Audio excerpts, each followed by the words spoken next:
We're ready. Thank you. Good evening and welcome to the regular meeting of Hamilton City Council for December 14th, 2022, a little after 6 o'clock. And of course, we're here at 345 High Street in Hamilton. Roll call, please. Moeller. Present. Pullman. Present. Fear. Present. Vaughn. Present. Ryan. Here. Nab. Present. Lauer. Present. Thank you.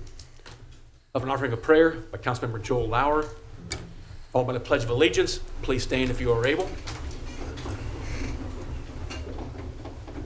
Lord, as we approach this Christmas season, a season of giving, help us to remember that the greatest gifts come in the form of faith and love. Help us to reach out to those loved ones that we may have lost touch with over the years. And also allow us to celebrate our achievements in the year of 2022 and empower us and guide us through the year of 2023. Amen. Amen. Pledge of Allegiance. To the flag of the United States of America and to the republic for which it stands, one nation, under God, indivisible, with liberty and justice for all.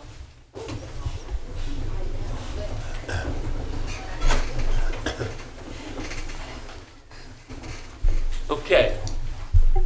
We start off with special presentations, and we're going to go in a different order than what appears on the agenda. I believe first it's going to be the Kettering Health Trauma Center update.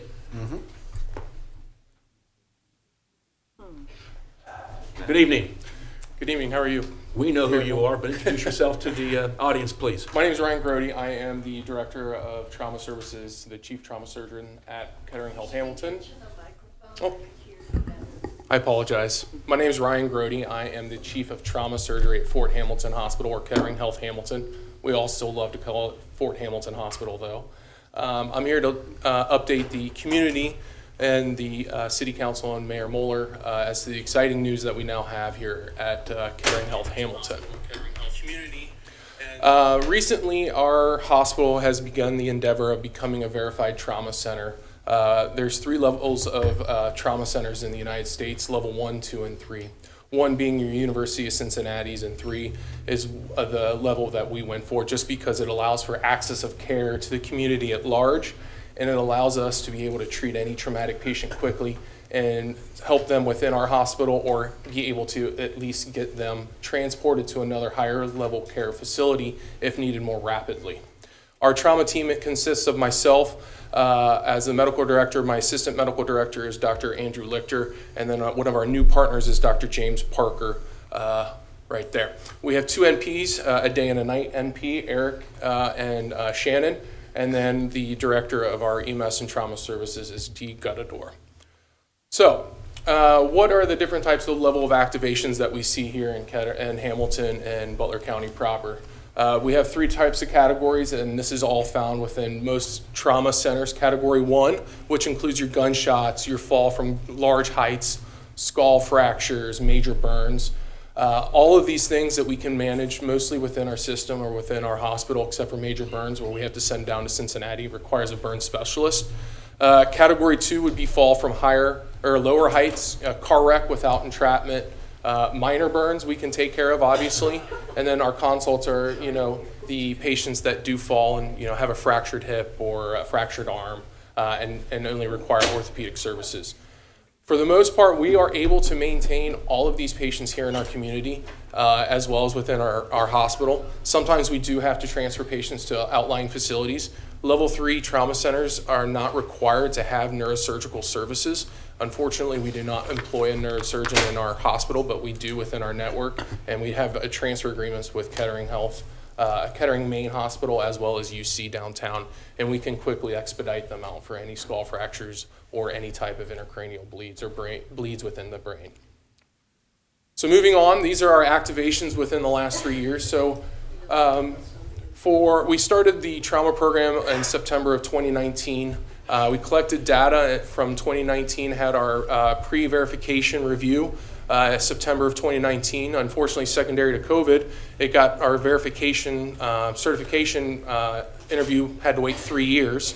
What that entailed was having 2 trauma surgeons from the American College of Surgery come in and evaluate our program over 2 days. They went over every aspect from how does a trauma work in your trauma bays to we're going to go over 24 charts and we're going to nitpick until we can find every detail that we need. That happened in early August, and in early August they gave us the preliminary that we had passed, but that still had to go before the ACS review board. In November, we finally got our letter saying we had 7 deficiencies, or weaknesses, excuse me. Very common to have weaknesses. It's just a matter of how many are you going to get. I know our sister hospitals up north, which I like to rib a little bit, had quite a few more than we did. So we like to tell them we did a whole lot better job than they do, and they did not like that so much. Especially since some of them that were the ones I was ribbing trained me. So. As you can see for our activations, the teal blue is our category 1, which is our highest level of activation. When you see when a category 1 is paged out, that usually means I'm driving pretty fast down 129 to get to the hospital pretty quickly. That means I have 30 minutes to respond. And when that happens, it's a full barrage within the hospital. Nursing staff, blood bank, CTs put on alert. Sometimes we lock down the hospital. It's the OR teams are called in automatically, even though if we're not going to go to the OR. So it's an abundance of support that is brought about when we call Category 1 trauma. That means someone's in dire straits. Our Category 2 traumas are less severe. They only require about a 6-hour activation for myself to be able to show up at the trauma bay. Usually those are managed by our ER physicians, and then they consult us. And sometimes they do require us to come in and do emergent surgery. And like I said, our Category 3s are the hip fractures. As you can see, we've averaged roughly somewhere between 750 to 800. The data for 2020 so far says that we're pretty much on bank to meet our other expectations for the previous years. Our most common mechanisms of injuries, obviously I already explained, was falls. The others are MVAs, or motor vehicle accidents, assaults, gunshot wounds. We've had a fair amount of those this year, and then motorcycle collisions. Believe it or not, there are quite a bit. The number 5 would be injury by railroad. We have quite a few railroads in the region. So we've had several instances of auto amputations from those. So some of the things that we do, I said, falls, motor vehicle accidents, gunshot wounds are our top 3. Our most reasons to transfer are pediatrics. Obviously, we can treat anybody 16 and older, but anyone below 16 has to be seen at a pediatric trauma center, which would be a downtown children's hospital, and we do have transfer agreements set up with them. We do stabilize all these patients prior to transfer. Before, what would happen is they would ask to use our helipad on the hospital and just bypass the hospital and home. Now they have to stop in our trauma base so that we can get them ready and boxed up for them so that when they get into the helicopter, they have a better chance of surviving. We have 2 ways of overseeing our daily operations. Trauma PIPS, which is a physicians-only committee, reviews the cases that are needed to be brought forward, and we discuss things we did right, things we did wrong, how can we improve our process. Ultimately, this meeting with the physicians is how can we provide better care for Butler County, Hamilton, and the surrounding regions. It's not something we take lightly, and it frankly can lead to some interesting conversations among the physicians.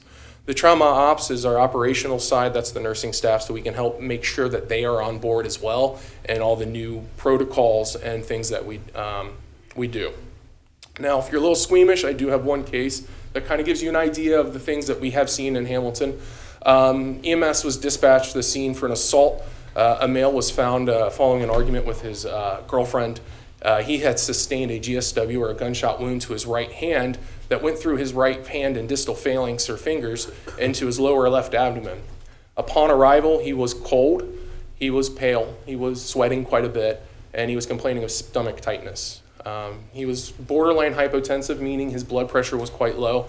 A fast exam is where we take an ultrasound and look on the abdomen to see if there's any blood or fluid within the abdomen in 4 different areas, and that was noted to be negative. He was taken to CT and found to have penetrating injuries to the abdominal area. He was given some blood and taken emergently from the CT room to the OR and had what we call an exploratory laparotomy, where we open up your abdomen and wash out everything. So he had the gunshot wound to the abdomen, his distal hand had some gunshot wounds. He had a small bowel perforation, a colonic perforation. He had a hematoma behind the colon and behind the kidney with a laceration to the kidney as well. He stayed in our hospital the whole time. That's the level of care that we can provide everyone here in this community and in Butler County and in Hamilton, this type of critical care. He was in our ICU for 2 days. He had surgery later on and then did well and was discharged home on day 8. So this was a great case, and these are some of the injuries and CTs. So you can see, a lot of free air, which is this black stuff, in the abdomen proper, as well as you can see how his finger was mangled there. So moving forward, plans for 2023 now that we have completed our verification process. Increased community outreach. We are trying to find specific mechanisms. Are people wearing their seatbelts? Is that what's leading to their traumatic injuries? Do we need to go out and have a seatbelt campaign? Gun safety classes, whatever we need to do to try to decrease those certain mechanisms of injuries that will decrease you coming to see me in the trauma bay. We're going to increase presence and collaboration with our EMS crews, especially skills nights, making sure they're up to date on the newest medicine, the newest techniques, airway management, IV lines, all those kinds of things. The other thing that we are going to try to plan to do at some point within the next year or two is a mass casualty event in Hamilton, so that way we know how our hospital systems and system can manage these mass casualty events. We did participate in the one in Miami, which was done, I want to say, middle of last year. It's always good to be ready. Heaven forbid the need arises. We never want something like that to happen within our community. And obviously, I've already talked about the injury prevention plan. Anybody have any questions concerning our trauma program or anything within it? Yeah. So are you only addressing trauma tonight? Are you bringing in mental health services? So unfortunately, we do have mental health services as part as our plan when people do have issues that we find, alcoholism, drug overdoses, things like that. There is a protocol written within our program that we have behavioral health specialists that come and we'll talk to them and provide them with resources. If they find that they do need psychiatric help, we are able to find them proper staffed beds either within our network or within other facilities that will accept them. Provide them with resources. What does that mean exactly? We can set them up with interviews with sojourners and all the drug rehab facilities. Yes, we try to keep everything locally. Obviously if someone does require an intensive therapy, that would be something that sojourners or someone else locally would set up.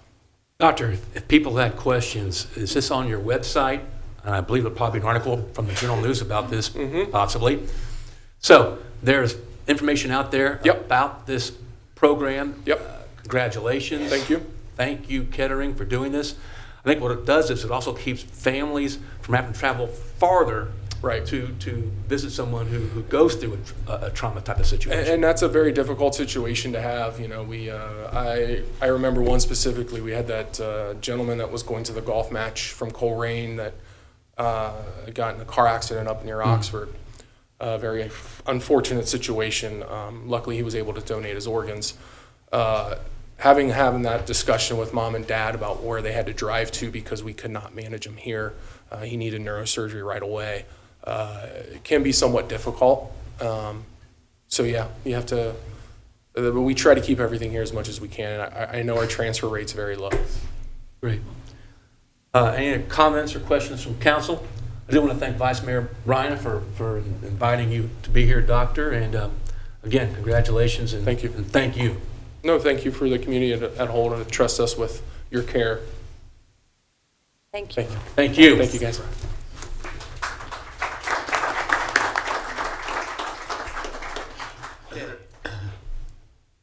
Well, I was going to jump to the veteran. Can you jump to the veteran? Yeah, we're always jumping around here. Now we're going to go to number 1 on the agenda, and that is Butler County Veteran of the Year proclamation. Councilmember Nattenfield, join me down here, please. We'll try and keep this as organized as possible, if I can. The mayors who are here, come on up here, if you would, please. We're going to find our place in just a second. up here, but just hang there for a second, okay? Okay.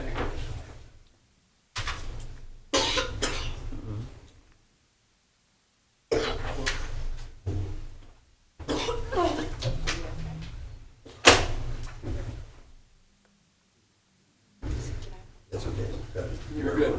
You've done this before. All right, we're going to stand over here and see how people's ways. Come on over here. Tim. All right. Well, since you're already here, Fred, with your family, come on up here. We're going to try to keep this somehow organized. We're going to keep this somehow organized. Fred, you got to stand like right in the middle, okay? Yep. If there's going to be a picture, it's going to be you. Okay. You have to get a little bit tighter over here because I like to have Mike Farmer and the individuals from the Veteran Service Commission come on up here, as well as Ken Callahan, city employee, American Legion, as well as Chris Haynes from the VFW come up here.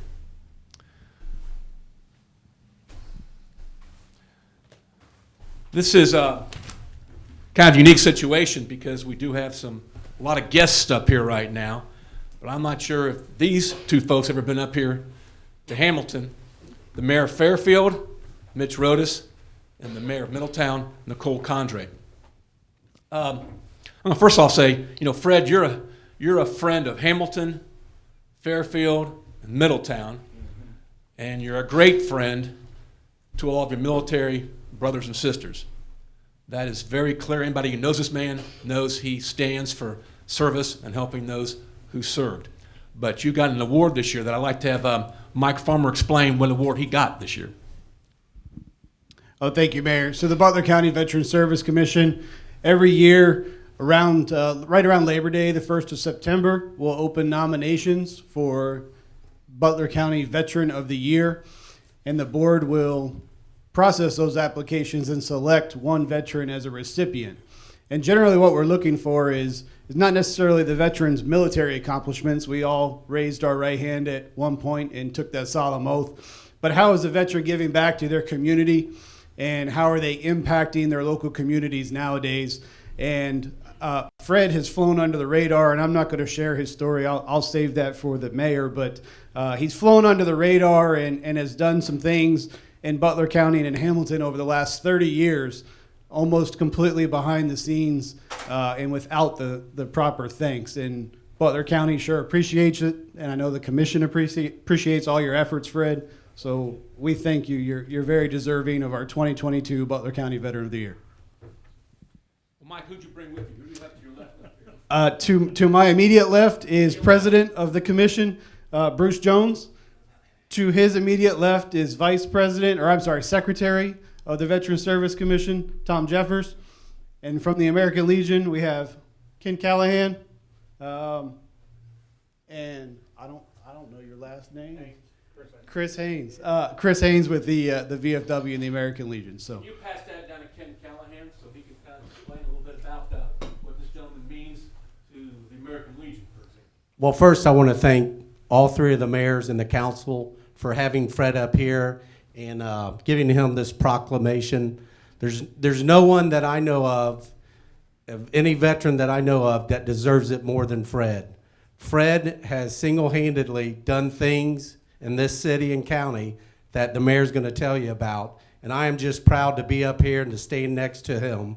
He's the guy who told me one time, he says, when you get out, we talked about getting out of the service, and I said, yeah, I couldn't wait to get out and quit serving. And he looked at me and he says, you're a veteran, Ken. You never quit serving. You serve your community now. So I thank Fred for that because I took it to heart. Pass that off to Chris Haynes, please, if you would. And Chris, introduce yourself, if you would. I think most people see me in here before, but Chris Haynes, belong to the VFW. I also work here at the city. And something we did here a few years back within the city has created our Veterans Hall of Fame.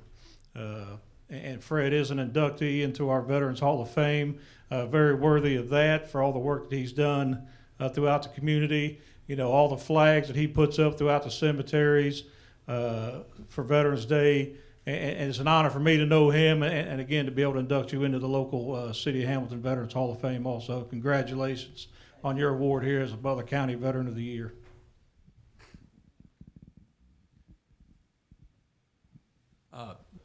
Dina, can you put the photos up there right now, if you would, please? That's you? No, you're not looking old. That's actually the ceremony on Veterans Day, where Fred got his Veteran of the Year award. And that's the program, which has a lot of material in it that I'm going to be reading here in just a second. Next one, if you would. Now, I'm going to start reading this proclamation now because this is what this man does each and every year. Sometimes by himself, sometimes with scouts, sometimes with volunteers from the Legion, the VFW, AMVETS. So I'm going to read the proclamation now, but think about what this man does each and every year. Office of the Mayor proclamation. Whereas the cities of Hamilton, Fairfield, and Middletown would like to give recognition and show gratitude to 2022 Butler County Veteran of the Year, Fred Bailey. I just want to tell you, this is a unique situation to have all the mayors here of the 3 cities to join in a proclamation. Matter of fact, I don't think it's ever been done before in my, I don't know how many years as mayor, but it is rare. Fred Bailey was born in Zanesville on February 25th, 1948. He has 2 daughters, Beth and Deidre, and 5 grandchildren. And his children are successful. His grandchildren, one graduated from Xavier this year. She now works in the physics or science field in Texas. The other one is playing basketball for Wilmington, and she's graduating this year, so incredible family as well. His wife, Rosemary Slaughter, passed away in 2017. He currently lives in Fairfield, Ohio, and whereas Mr. Bailey comes from a family who serves, including 6 uncles who served in World War II and a nephew who served during the global war on terror. Whereas Fred was drafted in the United States Army as a college student, and one day he went from being in the classroom to the next day learning how to shoot a gun in basic training. And whereas Mr. Bailey was sent to Vietnam soon after basic training, he served 2.5 years in Vietnam with a top secret security clearance. He was assigned to the 132nd Assault Support Helicopter Company. He also served in Cambodia and Laos. And whereas Fred's military accomplishments include Expert Marksman, Bronze Star, Air Medal, Vietnam Service Medal, Vietnam Campaign Medal, and an Army Commendation with Oak Cluster for 25 missions flown in combat zones as a helicopter gunner. He received an honorable discharge in April 1971. Whereas in 1972, Mr. Bailey moved to Hamilton, Ohio, and began working as a manager at the American Finance Company. Advancing himself, he went on to work for BP Oil and retired after 37 years of dedicated service. Whereas Fred stays very active and dedicated to his military brothers and sisters. He's an active member and trustee with the American Legion, Post 138, is a member of AMVETS, Post 1983. He has served as a co-chair of the Butler County Memorial Day Parade and Ceremony for many years, and he leads the effort to place U.S. flags on over 1,500 veterans' graves in Butler County. For 30 years, Fred has ensured flags are placed and then removed. This effort is often in inclement weather and often walking the hallowed grounds alone, placing flags one by one until the job is completed. Whereas the Board of County Commissioners and the Butler County Veteran Service Commission was pleased to announce Mr. Fred Bailey as a 2022 Butler County Veteran of the Year. Now, therefore, the mayors of Hamilton, Fairfield, and Middletown, and Hamilton City Council members, including Tim Knabb to my right, who's also a veteran, do hereby recognize, show gratitude, and thank Fred Bailey, Veteran of the Year for 2022. I'm going to give this to you, but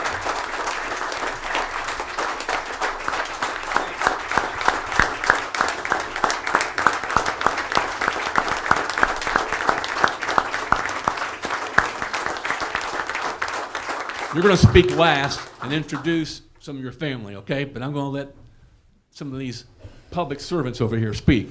Tim? It's been my honor to have met Fred over the years, to induct him into our Veterans Hall of Fame. I serve on the board with Mayor Moeller, with Chris Haynes, with Ken Callahan, and Dan Bates.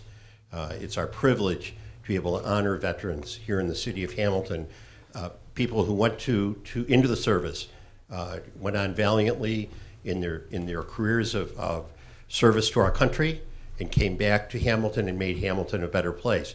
Fred is certainly one of those gentlemen that deserves this honor. And Fred, congratulations on your award. You're more than welcome. We'll keep up the good work. Thanks, Fred. Mayor Otis? Thank you. Well, Fred, we're honored to have you as a resident in our city. Besides, I'm active in Boy Scouting, and I've been up there a few times putting those flags out there with you. But I didn't know you did it for 30 years until this came up. I said, I know that guy. So I appreciate everything you've done and everything you continue to do. And as a resident of Fairfield, thank you. Well, Fred, I've never met you before, but I'm hoping I get to go put some flags up with you next year. So, yeah. As a widow of a U.S. veteran myself, I know that veterans are absolutely the lifeblood of our community, and thank you for being an example for our civilians to emulate, and keep up the great work, and thank you so much for everything you do. Before I have Fred speak, everybody who's a veteran, please stand up, if you would, just so you know that you've got a lot of support here, Fred, from the Legion and all the other posts. So.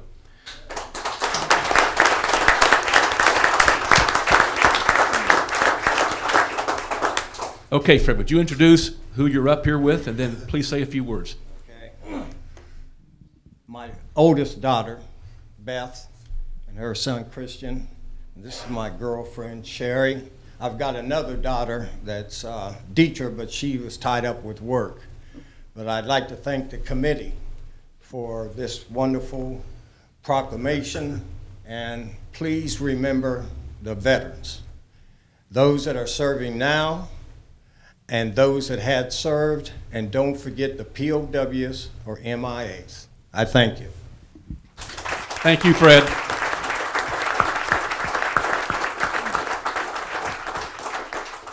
Thank you. Thank you so much. Mm-hmm.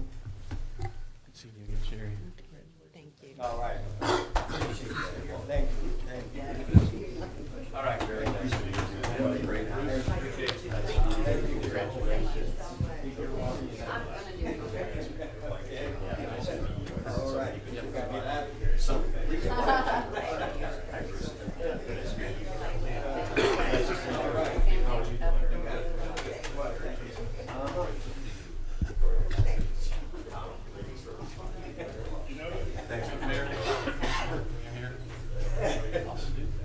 Shake your hand later.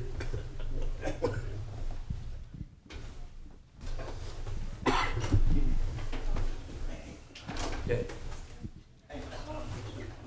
Now we have Home and Garden Award. Ready for that one? Okay.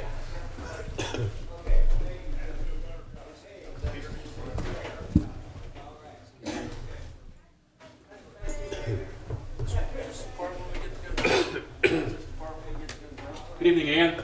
Hi.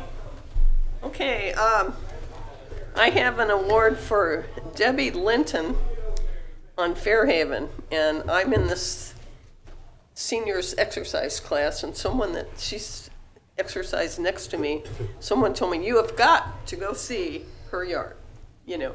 So I drove over there, and you'll see the picture here shortly, but it's so impressive. And not only that, every single room in her house is decorated for Christmas. And when you walk up to the front porch, there's music that comes on, like welcome, you know, Christmas music. So it's very impressive. Excuse my stupid phone. And of course it said potential spam. But anyway, you want to come on up? Come on up here so we can all meet you.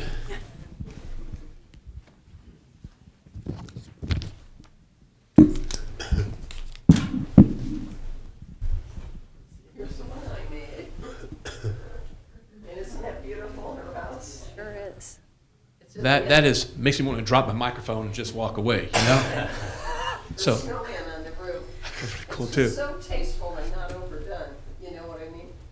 So anyway, I was quite impressed. You've got to be proud. Normally we put snowflakes on the roof, and snowflakes with a Christmas tree coming down, but my brother-in-law couldn't get up there on the roof this year. So we're hoping next year it'll be back to normal. Well, thank you so much, because I'm sure people drive past your house slowly and admire the lights. Helps them get into the spirit of the season. I hope so. Oh, definitely. Unfortunately, it's a dead end, but Well, you know. I think as a result of this, you're going to have some people wanting to see this house. And thank you for making the appearance of your home look so welcoming, seasonal, put smiles on all of our faces. So we've got a certificate for you, City of Hamilton, Ohio. This is certified that Debbie Linton of 812 Fairhaven Drive is hereby awarded the certificate of recognition for receiving the December 2022 Home and Garden Appearance Award, and for dedication to keeping the City of Hamilton beautiful and, I'm going to say, in the Christmas spirit. Sent by myself as mayor, acknowledged by all members of the City Council. And that is yours. And thank you so much, because obviously you take care of your home year-round, and this season must be really, really special for you. Anything else you want to say? Are you sure? Anything else you want to say? I just think it's fabulous, so I'm impressed we got to come. A round of applause.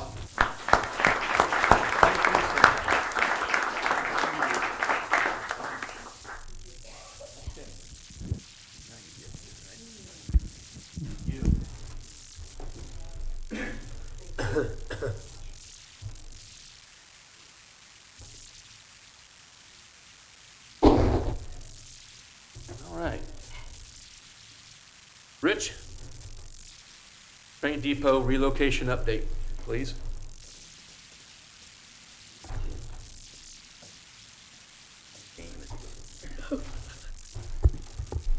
Good evening, Mayor, Council, citizens of Hamilton.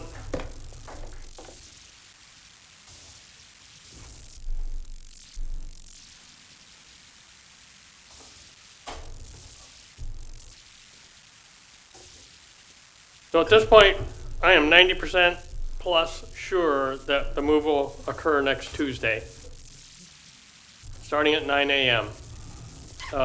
We met today with the Traffic Operations Manager, Scott Hoover, and Officer Sean Fryman with the Police Department. We're setting up the schedule for them to close the streets off on Tuesday morning. We will be closing MLK from Maple Avenue south to Pershing. We didn't want to close from High Street because of the folks that work in the county building and the city building that need access to the garage. So we're just closing it from Maple South. Both sides, the street will be completely closed, and we will have the sidewalk on the east side of MLK closed as well, because Wolf Movers will be using the northbound lanes of MLK to move the structure, but we will allow pedestrians on the west side, and that we'll have police making sure that they follow those rules. I'm going to run through a couple of photos. I'd mentioned previously that they were using channels at the corners of the building. These yellow devices are the channels that are at the corner of all four corners of the building, and they have steel cables running between them, and they hand tighten those to keep the building in compression so it doesn't, so it's more stable. This is a photo of one of the steel beams, one of their main beams that they will be using, and then beneath that beam is the hydraulic piston that they will use to jack the beam up and then lift the structure off the foundation. These are a photo of the beams through the walls of the structure. And then this is the control unit that they will use to make sure that all of the pistons are raising up equally at the same time. You can see all of the hydraulic lines leaving the control device and going to each of the pistons. They actually raised the building this morning off of the foundation, and it's up and ready to be moved.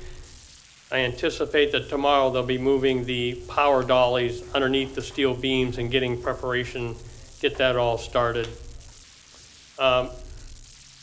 In addition, we've also started the work to be done on the single story.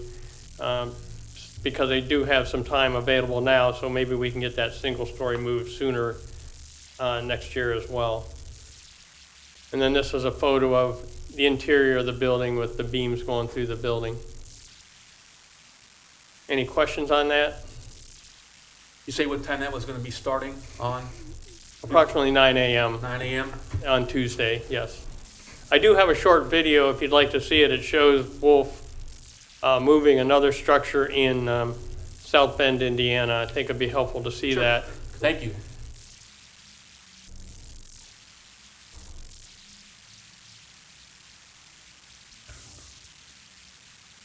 This is in fast motion, not slow motion. And also you'll note that they had to do some tree trimming as they were moving the structure. Our path is already open. We've removed the light poles that were in the way, and they will simply be able to drive it out onto the street and north to the new location.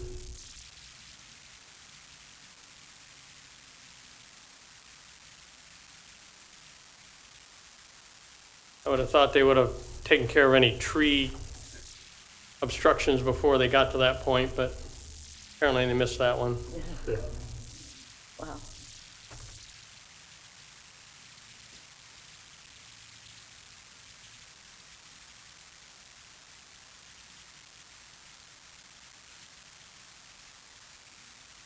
Those wheels away. It's also interesting that all of the windows are still in place in this structure as well. Maybe they did stabilization inside the building or something, but we removed all of the windows on our structure and stabilized the openings with timbers and plywood.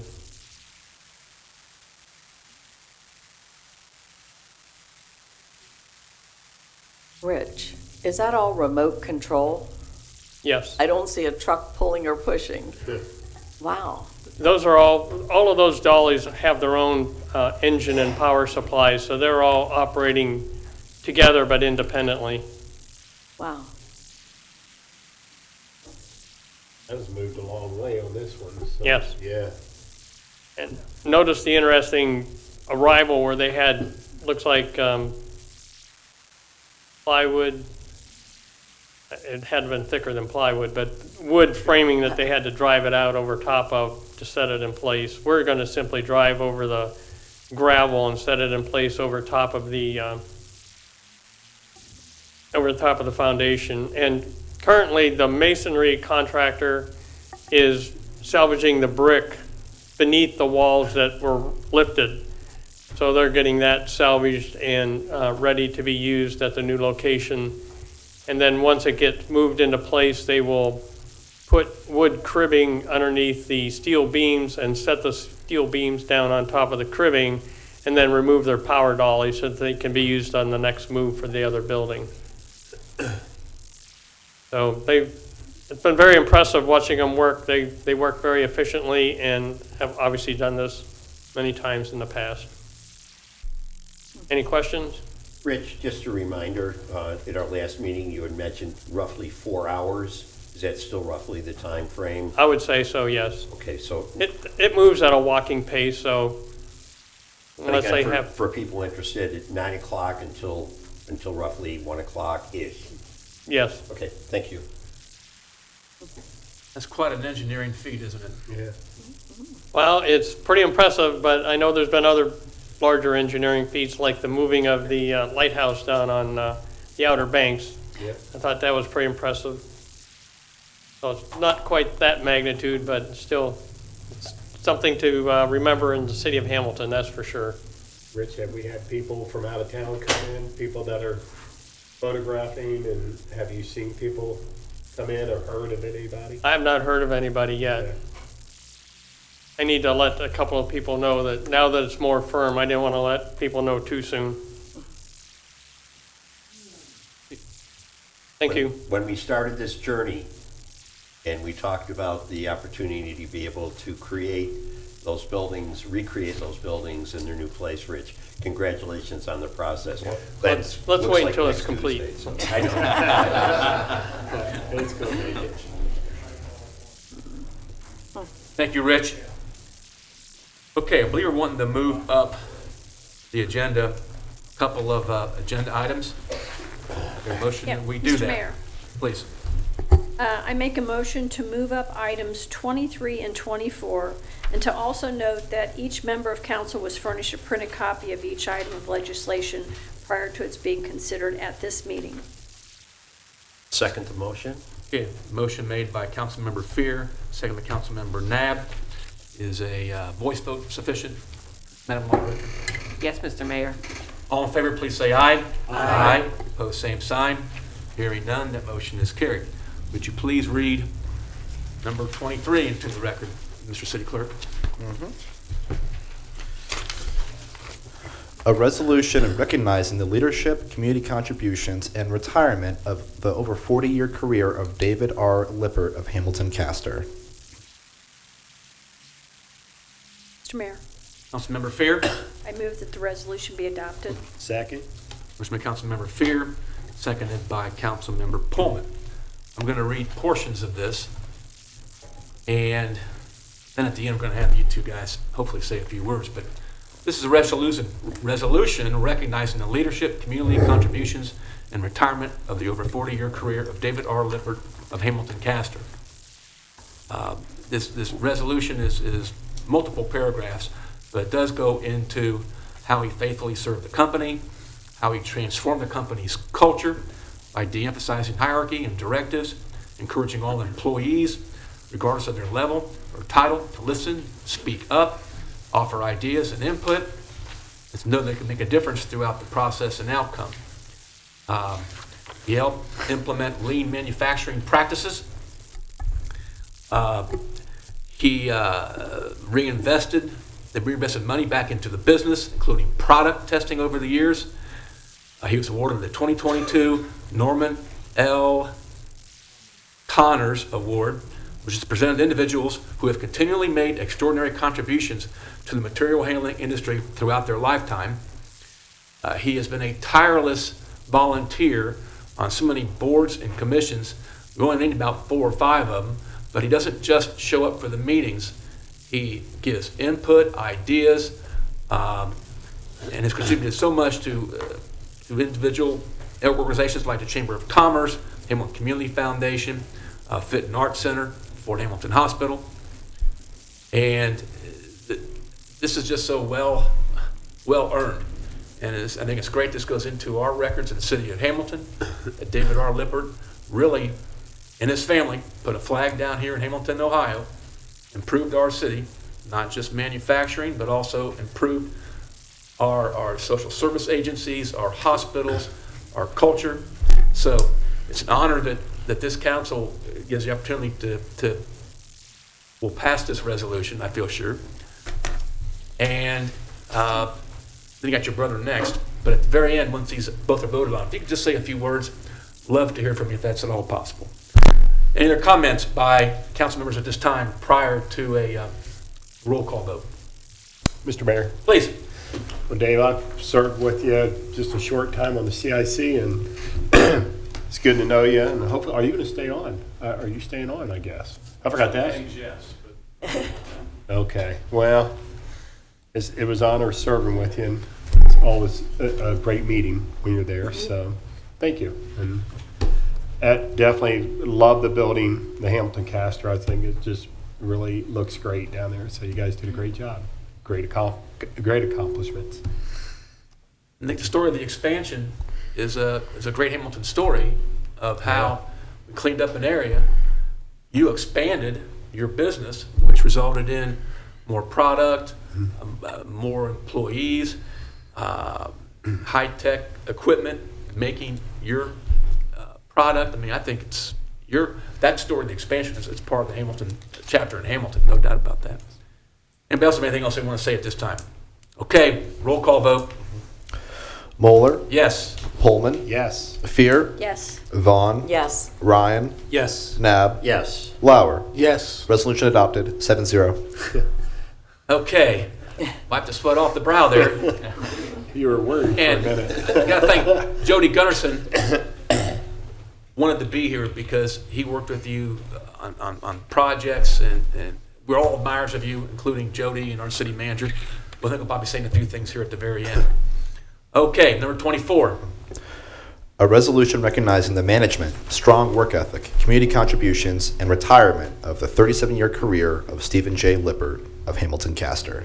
Mr. Mayor, Councilmember Pullman. make a motion that the resolution be adopted. Second. Motion by Councilmember Pullman, seconded by Councilmember Vaughn. A resolution recognizing the management, strong work ethic, community contributions, and retirement of the over 37-year career of Stephen J. Lippert of Hamilton Castor. I didn't know you were retiring either. Yeah. So you kind of got that one passed. That's okay, man. Faithfully served as treasurer, vice president, executive vice president. He also is involved in transforming the organization's culture. He managed the finances. I found this to be fascinating. You guided patent applications. That's, again, so fascinating. We got patents coming out of business in our city, and you helped guide those patents. And again, you're also involved in so many organizations. I forgot you're also in human resources at the company. You're a human resources guy. United Way, president of the Hamilton City of Character Council. So thank you so much, Steve. I feel like we're losing Batman and Superman of manufacturing here, you know? We're missing the big folks here. So thank you, Steve. Hopefully you'll say a few words once we get this resolution moving. Councilmember Pullman made the first. Councilmember Vaughn made the second. Any other comments by council at this time? Mr. Mayor, I do. Please. Gentlemen, thank you for your commitment. Thank you for your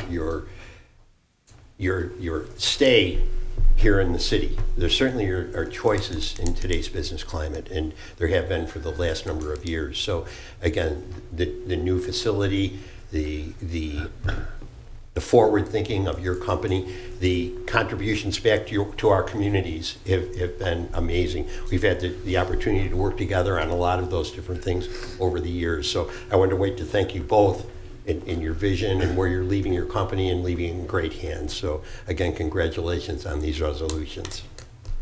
Anyone else on council? Okay, roll call vote. Moeller. Yes. Pullman. Yes. Fear. Yes. Vaughn. Yes. Ryan. Yes. Nab. Yes. Lauer. Yes. Resolution adopted, 7-0. Did we hear from you two guys? I mean, I think I think it'd be great if you'd say just a few words. And again, when it comes to manufacturing, we're also proud of your product, your leadership, growth. Let's speak into that microphone, please. Yes, please. All right, I'll go first.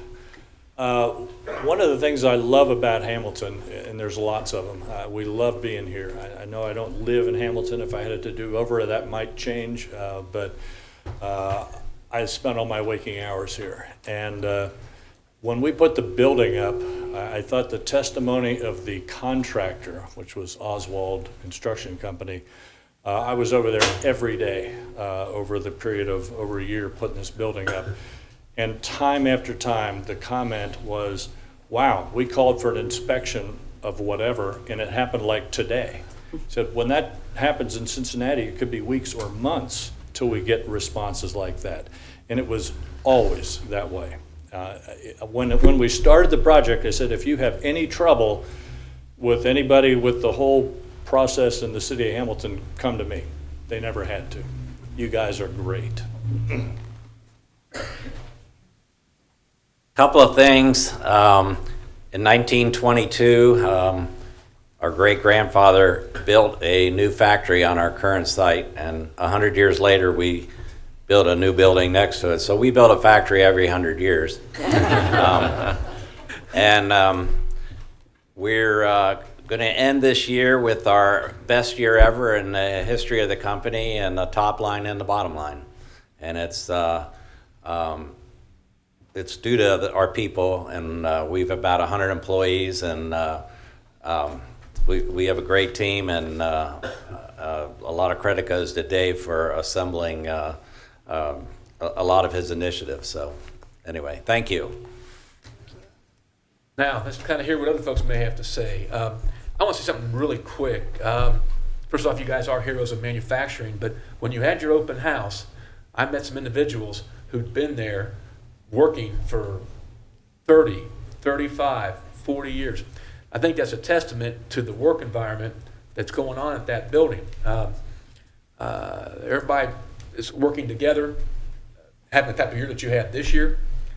I didn't know both you guys were veterans. I knew Dave was. I didn't know Steve was. So high character folks, but I know the city manager probably has something he wants to say. I do.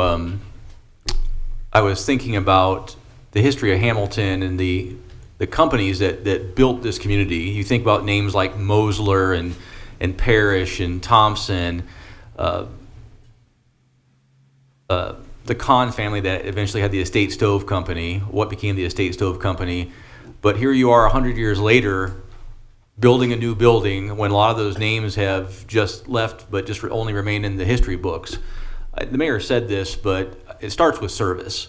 You both served in the U.S. Armed Forces, and that service then segued into everything from Butler County United Way, Chamber of Commerce, right on down the line. I was stunned reading the resolution. I think I was aware of like 4 or 5 that you both were involved in, but to see that it was actually, I think, 16 different things that you both served on is pretty incredible. When you think about the civic involvement of your business leaders, that's all you could ever hope for a community is to have that. So thank you for that involvement. Thank you for, I mean, Dave, just even recently, I know, didn't you chair the fitness center board also? Still doing that. Still do. I mean, it's right on down the list. I know that you've been involved in the Hamilton Community Foundation, Chamber of Commerce, Red Cross, United Way. I mean, Miami University, the list just keeps going on and on. But for that service, thank you. I mean, the business is obviously icing on the cake, but thank you for the service to the community, to both of you. Thank you.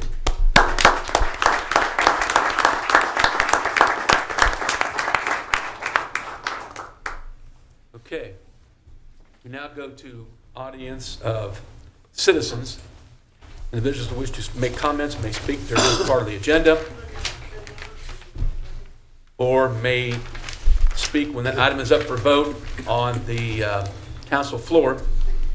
All individuals who wish to speak to council are required to sign the blue book that I've got here in my left hand.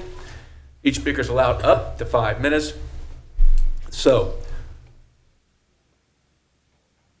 Dan Hancock, you sign first. Go, Dan.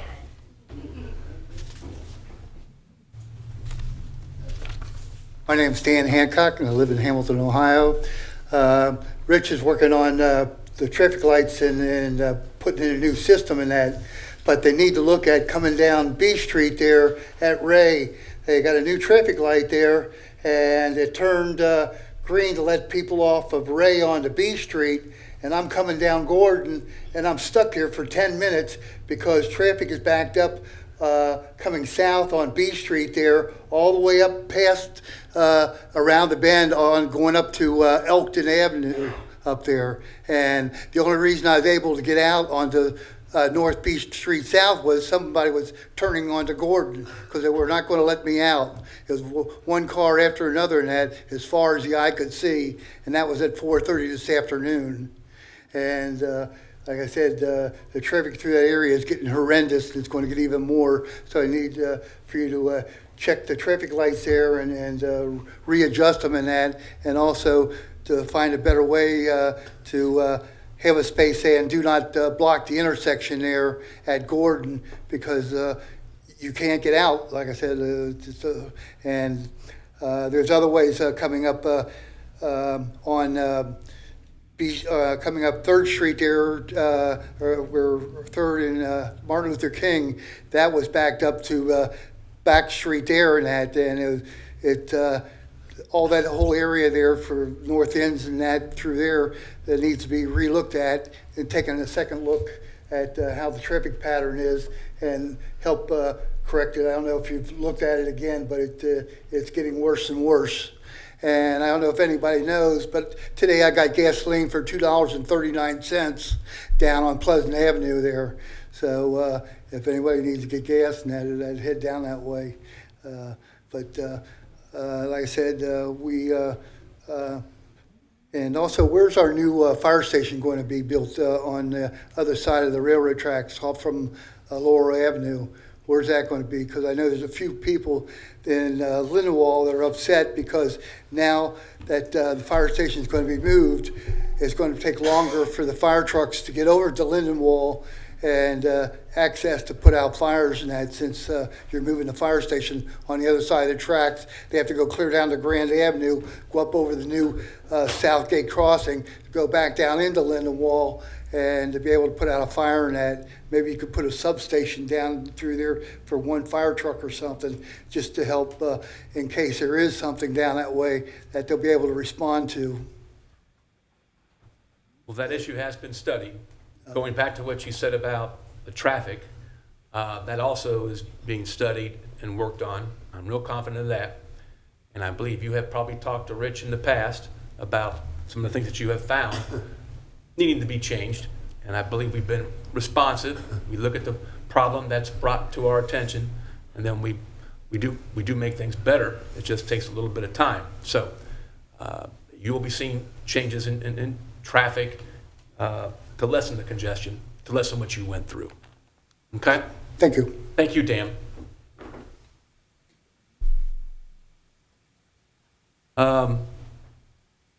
George Bowman, you'll come up to the podium and state your name and your address. I'm George Bowman. I live over on 9 Booth Avenue. I'm a resident of the North End. I'm here to talk a little bit today about some current concerns with the North End Crossing project that's coming through our neighborhood. My wife is the one that kind of runs the Renew projects over there. She's feeling a little under the weather today, so I'm speaking for her. So the main concern that we want to address is the crossing project, and to make clear that we don't oppose the project necessarily, that we just want to be able to find a more proper route that doesn't displace as many people and that doesn't impact our ball fields that are known to be very important to our community. It's one of the few places our kids have to play. There's a splash pad over there that was just recently built, and you know, it's very, very busy in the summertime over there. And if that's gone, there's going to be nowhere for them to go. And even if the road does go around it, still it would be a concern of safety for the children crossing the path, crossing the road to go over to the splash pad. That is something that we're concerned about as well. But moving on to some other things, another issue is residents that have generational homes that are in the area. Most of these individuals are on fixed income. Even if they are given fair market value for their homes, there is a concern that they would not be able to find appropriate housing at the current market. We're all well aware of the way things are going with housing, and it's getting pretty expensive, especially with interest rates and many, many other factors. So that's another thing we're concerned about, because a lot of these homes are passed down through generations, and the only thing they pay on it now is city taxes. You know, another concern about the road is the Kimdine Trust site. I know that there has been some recent ideas thrown out there, but this is the newest things that have come out. The community itself has already dealt with the repercussions of what's happened there once. We're greatly concerned about people overlooking the impacts to the community with pollution and to the wildlife in the area. We do have that bird sanctuary and the canal that, you know, connect to all the Hamilton and connect to waterways. So we're very, very concerned with that as well. Trying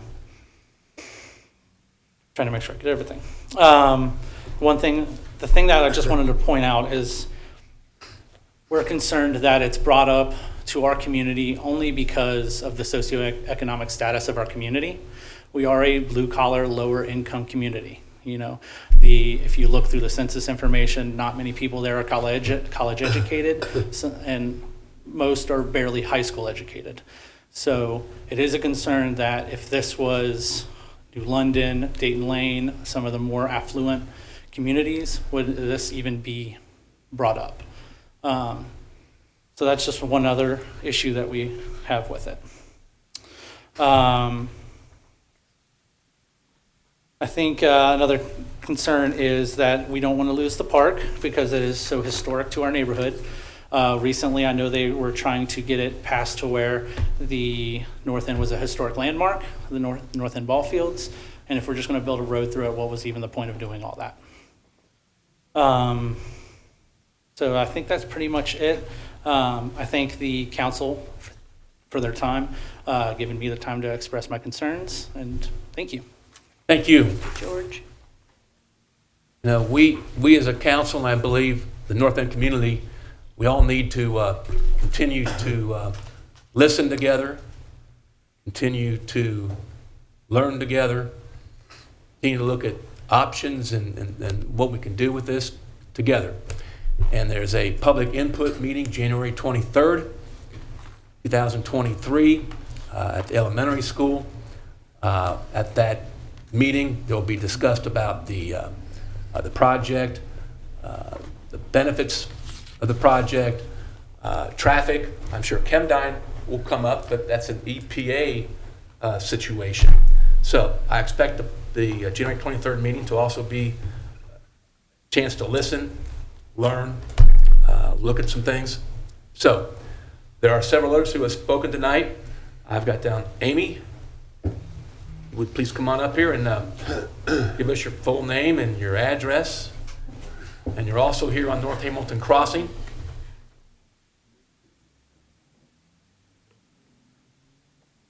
Hello, everyone. It's nice to see everyone here. My name is Amy Giacchi. I have been a resident of Hamilton my entire life. I have actually lived in the North End area and Fortson Heights, technically, for actually 40 years. Started off in Miami Street when my mom moved here, and then we moved over to North Direxa in Fortson Heights, which, as you know, is on the opposite side of the cemetery. And my home that I purchased when I was 22 was in the North End. I am very proud of my home. I am very disheartened with how this whole thing has been handled. I feel that this has not been something that has been transparent and really, been advised to the community so the community could get involved until now. I did notice on the on the website for the North End Crossing, which is the city's website, correct?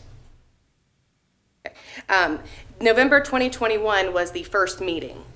It's quite interesting that a lot of the North End residents actually did not hear about this until October 2022.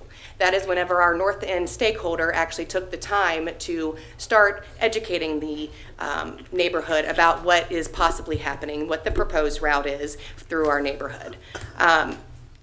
Again, I'm just very disheartened, and I expect more from the city. I expect transparency, and I expect honesty. Those are values that we should have as a city, and we should be working together. And it's quite interesting because on the meeting, whenever I went in October, I believe, we were talking about why we love our neighborhood. That's great. That's great that we want to have these conversations, but that's not what we're here for. I am going to those meetings because I want to see the different proposed routes. All the maps that have been provided to everyone and that are on the city website are not clear. They are not specific. They do not provide specific information as far as what roads will be impacted. This is not the correct way to go about this with the city. We need transparency and we need honesty. And another thing that I'd like to bring up is we're in the feasibility stage of this project. Well, it's quite interesting to me personally that, for example, in the last, I'm going to say 2 years, I have seen an extreme amount of effort, which I am super happy about. I feel like the city is taking the initiative to clean up the city, to make this a great place to live, to feel safe, and to have a nice neighborhood. I feel like, you know, with the apps that we have, I think it's 411 if I'm not mistaken, you know, we can report our neighbors for not doing their lawn and, you know, things like that. These are all positive things for the neighborhood. This is what we should have been doing a long time ago. But it's very interesting because over the last 2 years, I've watched houses, you know, be torn or be vacant for years. And it's just so interesting to me that over the last 2 years, I've started seeing all of these houses being torn down. The city is taking the initiative finally. And why? I feel like it's because you want to put a 5-lane road through there and basically send it right on to Spooky Nook. Well, I'm not trying to be negative about Spooky Nook, but, you know, you're taking homes from people. You know, you're not having meetings to have everybody look at maps together and say, oh, let's put this big map up here. Let's see what routes are possible. And the 12 routes that were actually provided to us, you know, now we're down to 2. And the 2 remaining are for both options are directly through the north end. And another interesting fact, this has been named the North End Crossing. This project. It's very interesting to me that, why is it named that? If these roads are not definitely going to go through our neighborhood, why is it named North End Crossing? It's not. It's called the North Hamilton Crossing to mimic the South Hamilton Crossing that was installed about 5 years ago. Okay. Mayor, can I address? Well, I only got 30 seconds. Can I finish? Yeah, I'm sorry. Okay. 30 seconds. So I've seen canal cleanup happening. I've seen you guys tearing down homes. You know, it seems to me like you're more in the planning phases instead of the feasibility phases. And, you know, the community took 1,500 flyers and passed it out by walking the neighborhood and putting those flyers in people's mailboxes. Do you know why? Because the city doesn't know about this stuff. The city is not making it aware as it needs to be for what this issue is. So I hope that, you know, you guys can make some changes and we can, you know, do better. If I may. Mr. Please. Jeff Gambrell must have had the position you had. I met with Jeff in the North End starting in 2021. We walked the neighborhoods together. There was a group of North End residents and also Fortson Heights residents that did walk the neighborhood several times. Alan Messer, who's the lead engineer on the project, was also on those walks. They got thrown in the trash. We had people video it. I apologize. The city thrown the flyers in the trash. The city people that were supposed to deliver those flyers did not. Ma'am, I think that's, I want to give him the opportunity to say. I'm not even sure what flyers you're. I'm just talking about how we met in the North End starting in 2021 with the residents to talk about the project. And Jeff Gambrell was going to the meetings in 2021, the stakeholder meetings, where everyone was invited, as I think it was Keith Rearing, I think his name is, from Fortson Heights. Oh, he's a pleasure. I don't know him personally. I just know that I saw on the list that he was there. But so just a couple things that came up I think are just important to say. First and foremost, and Alan can speak to the actual DOT process better than I can, the process that is essentially required to go through if you're going to get any type of federal or state funding for a project. We've been following that same project. So the DOT's been at the meetings. OKI representatives, which is the regional transportation agency that represents Southwest Ohio, has been at the meetings. I know Fairfield Township has a lot of concerns about the potential route. They've been attending the meetings. Butler County administration's been at the meetings. And I thought Jeff Gambrell was the North End at one point because he said he was representing the North End at those meetings. And Keith said he was representing Fortson Heights at those meetings. And I know that the last time Alan and I walked, we started at the park and walked several of the different areas. That's probably about a year ago. Both Jeff and Keith, we asked to give out email addresses, information, etc. Nobody came to my house. I work from home. We're not going to, we can't everybody talk at the same time. That's why I want to give the city. Yeah, we weren't going to anyone's house. We were just walking. We were just trying to schedule meetings where we could walk the neighborhoods with the residents. And we did have a good, I can't tell you who was there, but we had some pretty good turnout. Kimdine was brought up. Kimdine is a US EPA Superfund site. It's had a set of trustees that were established by the US EPA. They've been in place for, I'm going to say, almost 30 years now. So anything that is done to that site has to get US EPA approvals. So there's monitoring wells. So there, not only do you have U.S. EPA oversight of that site, and the trustees, the two primary trustees reside in the state of Florida and Tennessee, but they're in Hamilton on a quarterly. They've been coming to Hamilton, I honestly think, for like the last 30 years on a quarterly basis for meetings. Everything is being monitored. There's monitoring wells, not only on that site. You're shaking your head no.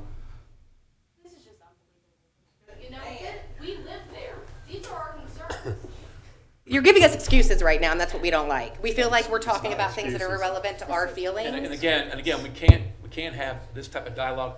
What you're saying is things maybe should be said at the public input meeting on January 23rd. Yeah, if he wants to come there and speak, that's his time to speak. I think you'll see a lot of people from the city there. I just want to give him the opportunity to say whatever he wants to say during his time frame. If he's, Thank you. I was just trying to simply say that when you brought up your concerns with the Kimdine site, that it is being monitored by a federal agency. So anything that would ever touch that site would have to get U.S. EPA approval. That's all I was just trying to respond to your statement. No, George, John, no. We can't. We got several people we still have to come one at a time so we can hear them in some orderly, efficient fashion. I just want to say one thing about the home demos. The home demos are through several neighborhoods in this city, using land bank money and other monies, 2nd Ward, 4th Ward, North End, Lindenwold. And it's been North Hamilton Crossing as long as I've been around. It's been a discussion. It's been North Hamilton Crossing. Now, Alyssa, I'm sorry. I got Alyssa James. My fault. Not your turn, Alicia. I'm your fit. She's on. It's Alyssa James. Good evening. Good evening. Give us your name I'm and your Alyssa address, James, 919 Greenwood Avenue. Me and my husband have been there 3 years in September, and we are a one-income family. So, if we were to get displaced, they're saying that we could get above market value, but like George said, in this market, we bought our home for $75,000 and our house payment is $580. Where are we going to find that if we are displaced? Not in this market. We're not going to find anything. And I've learned so much being here. Just the history, meeting with them this morning and talking about the history of the ball fields and the kids that go there. And, every night when they had the ball games, you'd see the lights on. And I just sit outside and listen to the cheering, and to know that could get taken away, the kids going and playing, and it's just frustrating. And, only being there 3 years, I'd hate to see us have to leave, especially only being there 3 years. It's our first home that we ever bought together as a couple. Even if we weren't a couple, that's our first home. I've never purchased a home, so we won't get that experience again if that is taken away.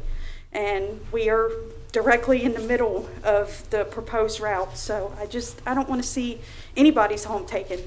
I don't want to see the ball fields taken.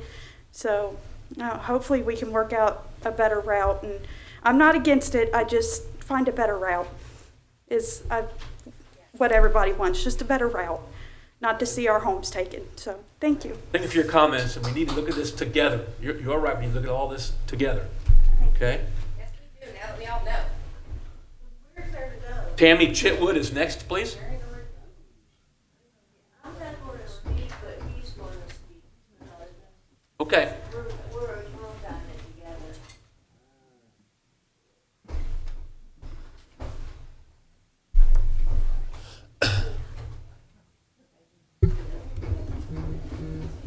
And so far, everybody's had a few different things to say, but if it gets to be repetitive, you can just say that I agree with George, or I agree with Amy, or I agree with Alyssa, okay?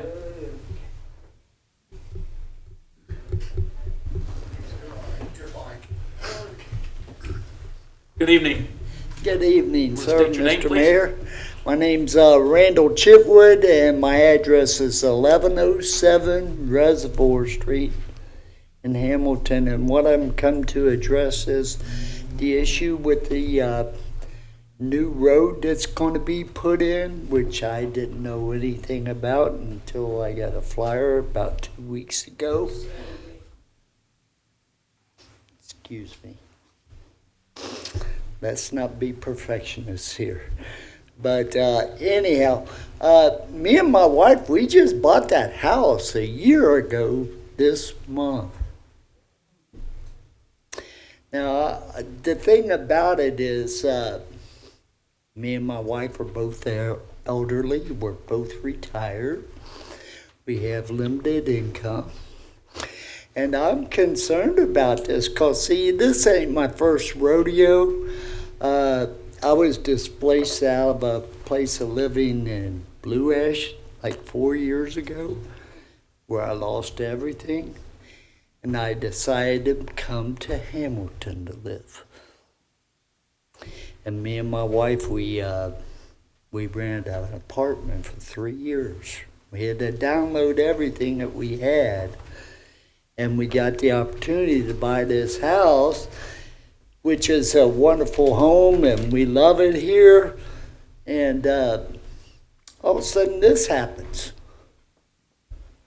It's sort of shocking, you know.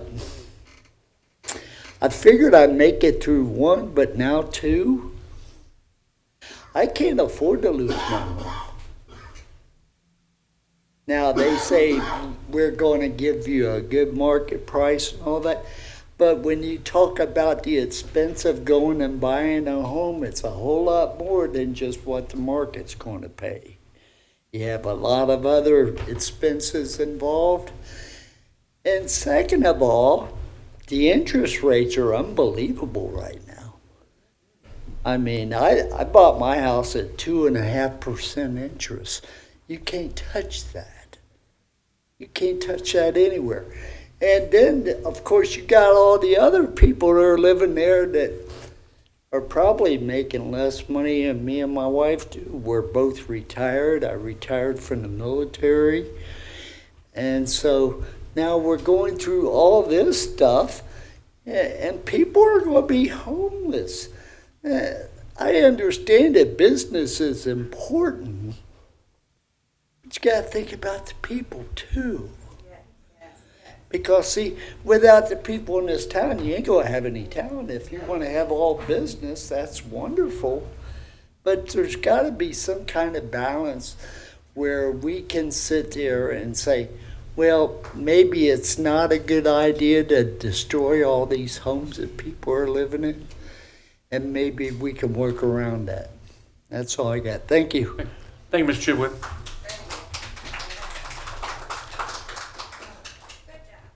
Eric Vincent.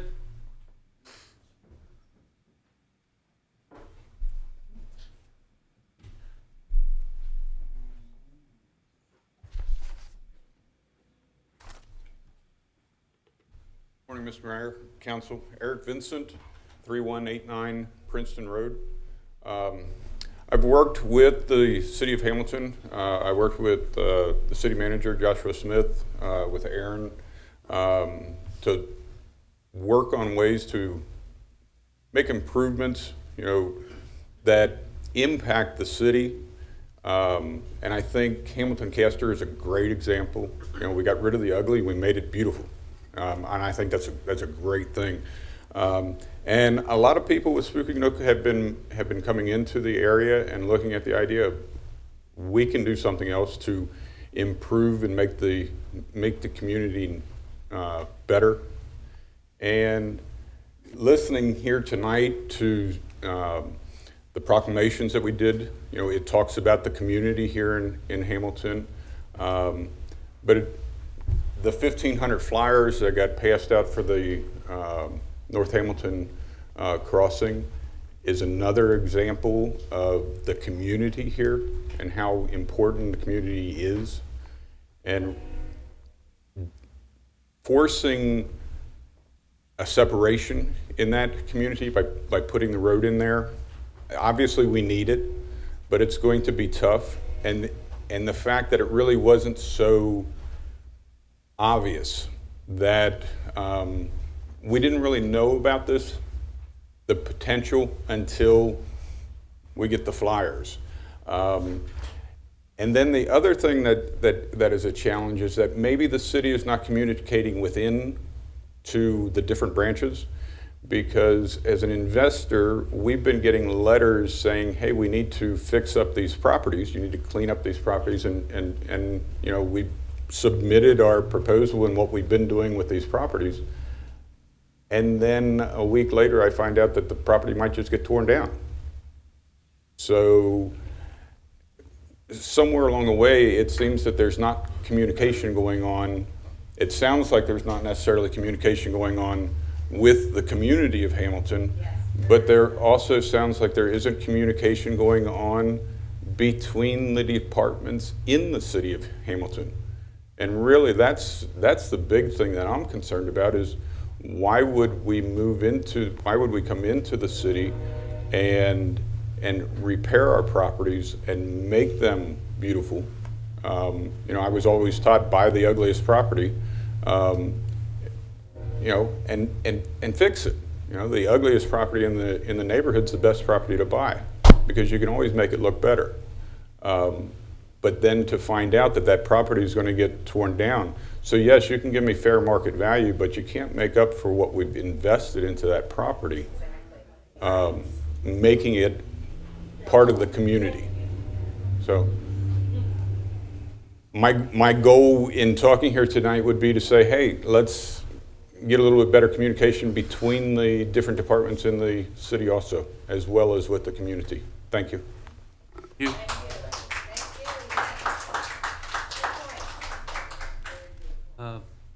Brad, you'll come to the podium and give us your name and your address, please. Brad Dietrich.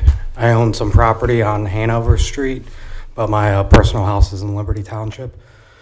Now, I didn't know there was a toll issue going on, so my issues are probably trivial. And I'm used to going when there's only like 5 people. But I do a lot of permits, and I came into the city, and I went to go from the Butler County side over to the Hamilton side, and I couldn't figure out how to go up the building. I couldn't find an elevator.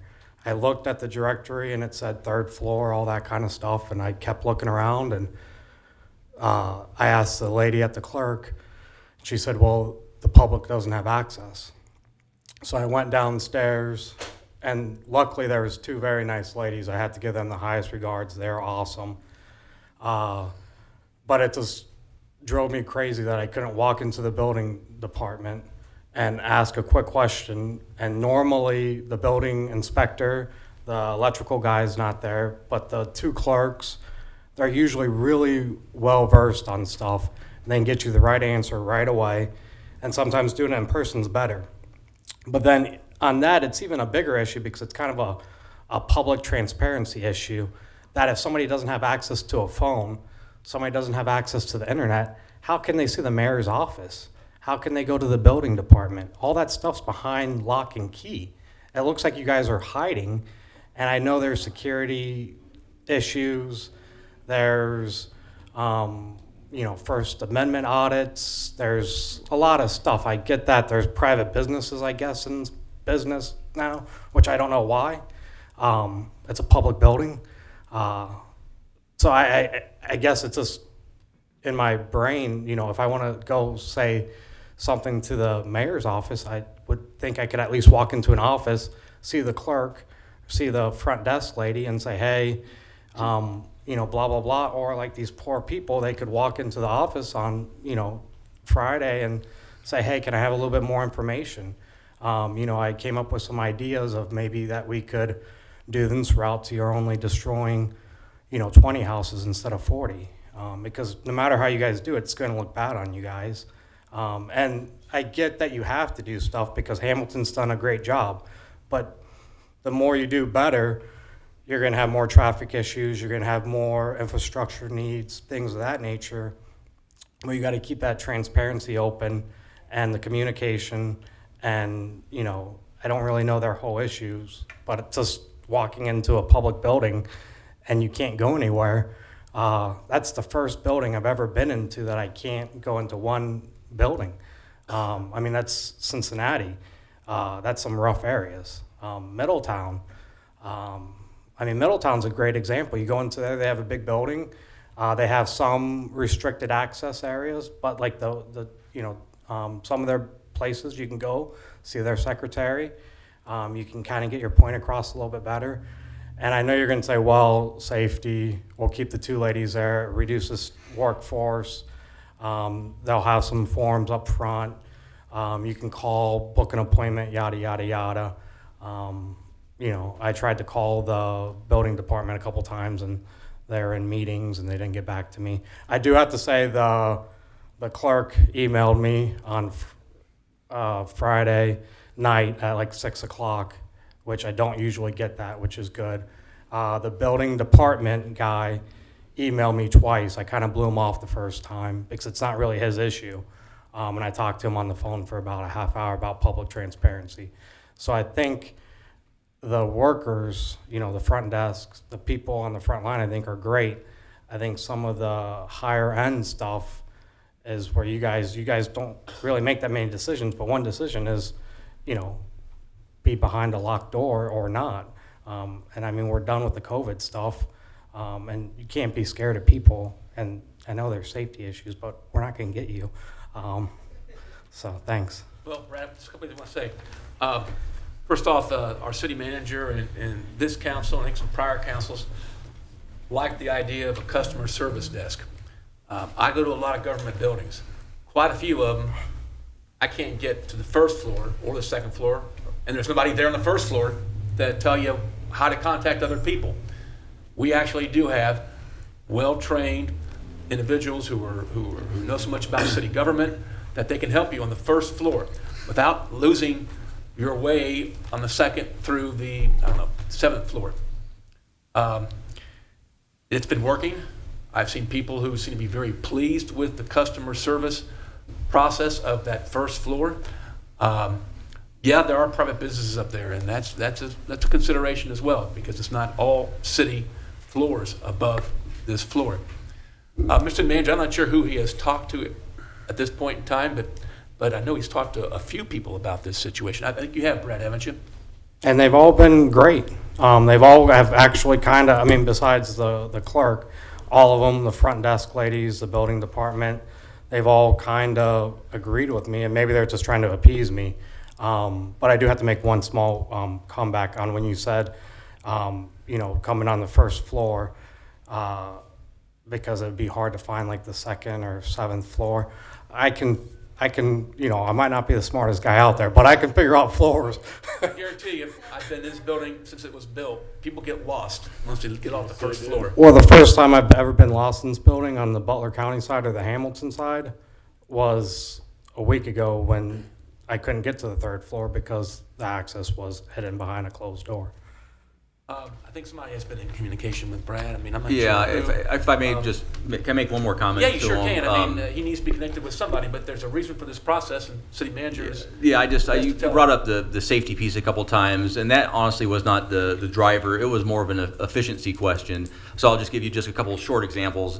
Don't know if they'll make a difference or not, but inspectors are actually a good one because they're in and out of the building, obviously, quite a bit during the day, and we were getting a lot of complaints that people would go to say the fourth floor, the third floor, try to find someone, could never find anyone.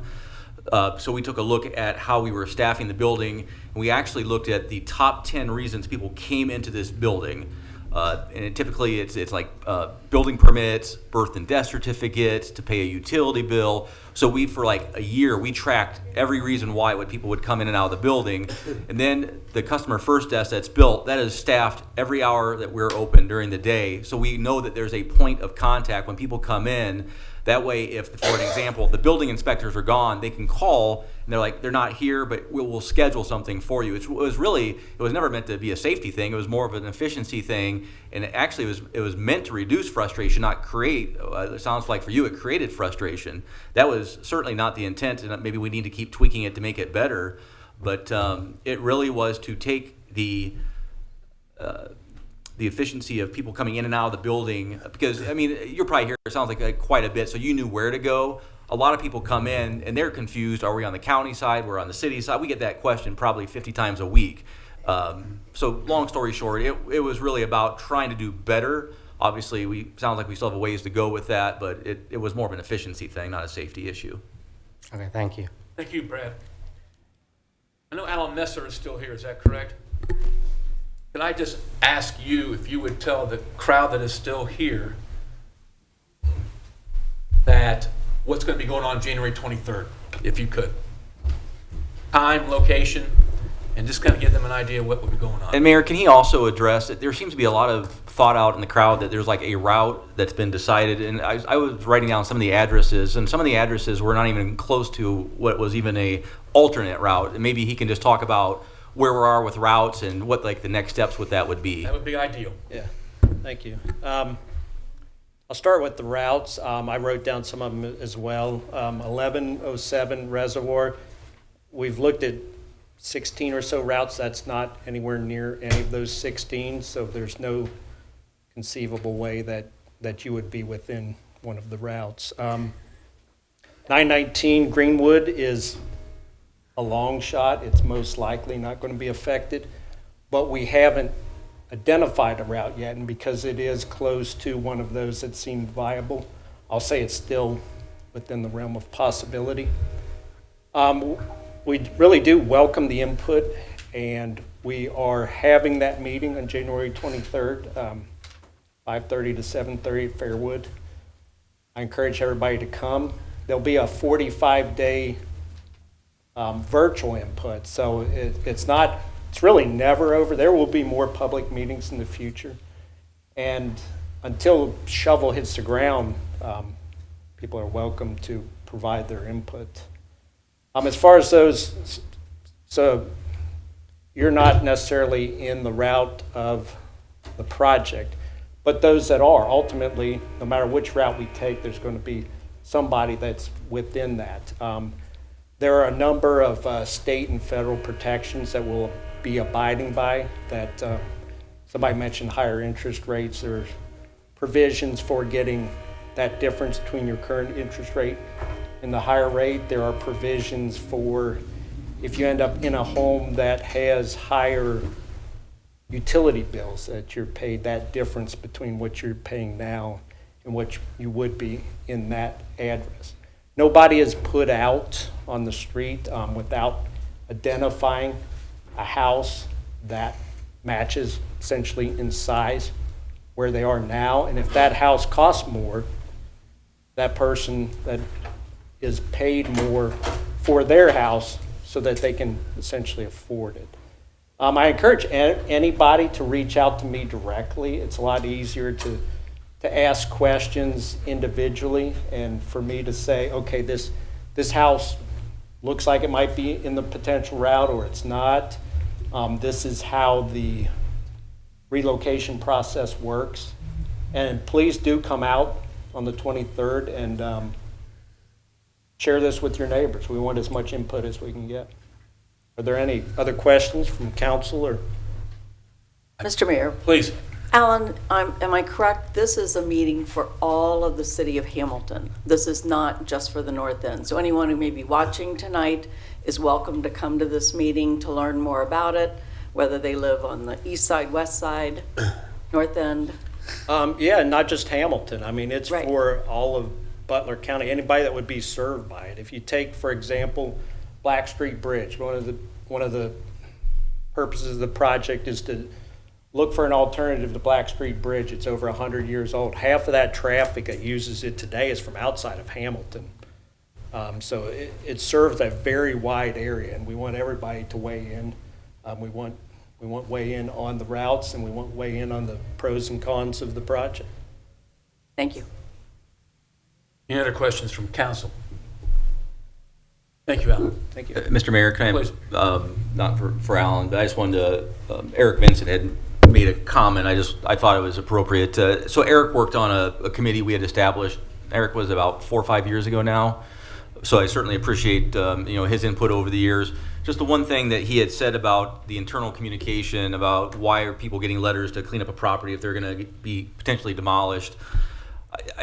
I'm not saying that North Hamilton Crossing is going to take 100 years. South Hamilton Crossing, the first time I believe it was mentioned in the newspaper, it was over 100 years before it was constructed. Obviously, we all hope, at least most of us, I should say, hope that North Hamilton Crossing can get constructed more quickly than 100 years. But it easily could be 5, 10, 15, 20 years before that happens, which is why letters are still being sent, and there has been no route selected, so we don't know what street that it's going to be impacted. So obviously, I think the Department of Neighborhoods and also the resident area that handles the code compliance for us, they're going to still be sending letters until they know for sure which route is going to be selected. Mr. Mayor.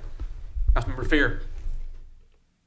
I just would like to add, we went through this with South Hamilton Crossing, and it's frightening to me to see how much misinformation is stated as if it's a fact right now. So I really, truly would encourage everyone to take Alan Messer up on his offer, and please get your questions to him, your information to him, because it's just so easy to sit and say, I bet this is what they're doing, or I bet this is what they're doing. This is not a time to feed on rumors. This is a time, we do want to work with everybody. And like I said, please take Alan on his offer to ask him questions and get information from him, and then share what you get from him. Thank you. Anyone else? Okay. That takes, well, is Bob Harris still here? Did I see him leave? Okay. Bob Harris. He's outside. Okay.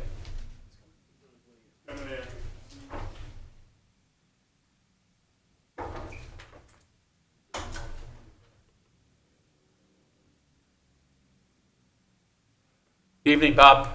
Good evening, the council and audience and citizens. And first off, Bob Harris, president of Southeast Civic Association. And I want to say happy holidays to everybody, Merry Christmas and Happy New Year's if I don't see you before that. So tonight has been a very interesting night, and I've been sitting out. Do you mind?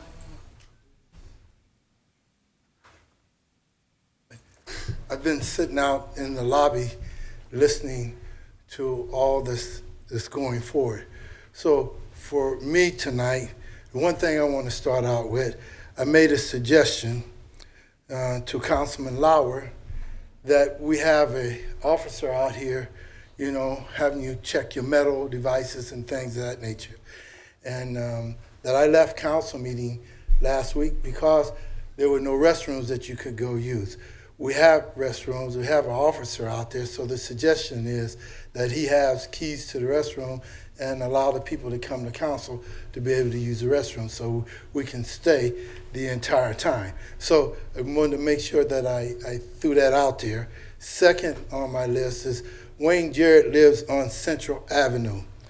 He's my VP, and he's been with us for a few years. And he talked to me yesterday that he's tried 4 or 5 times to buy the property next to him. And he was told that that was a special zoned area and that they were holding on to that property for development. I would like to ask council to consider, selling him that property because he takes care of it. So that was the second thing on my list.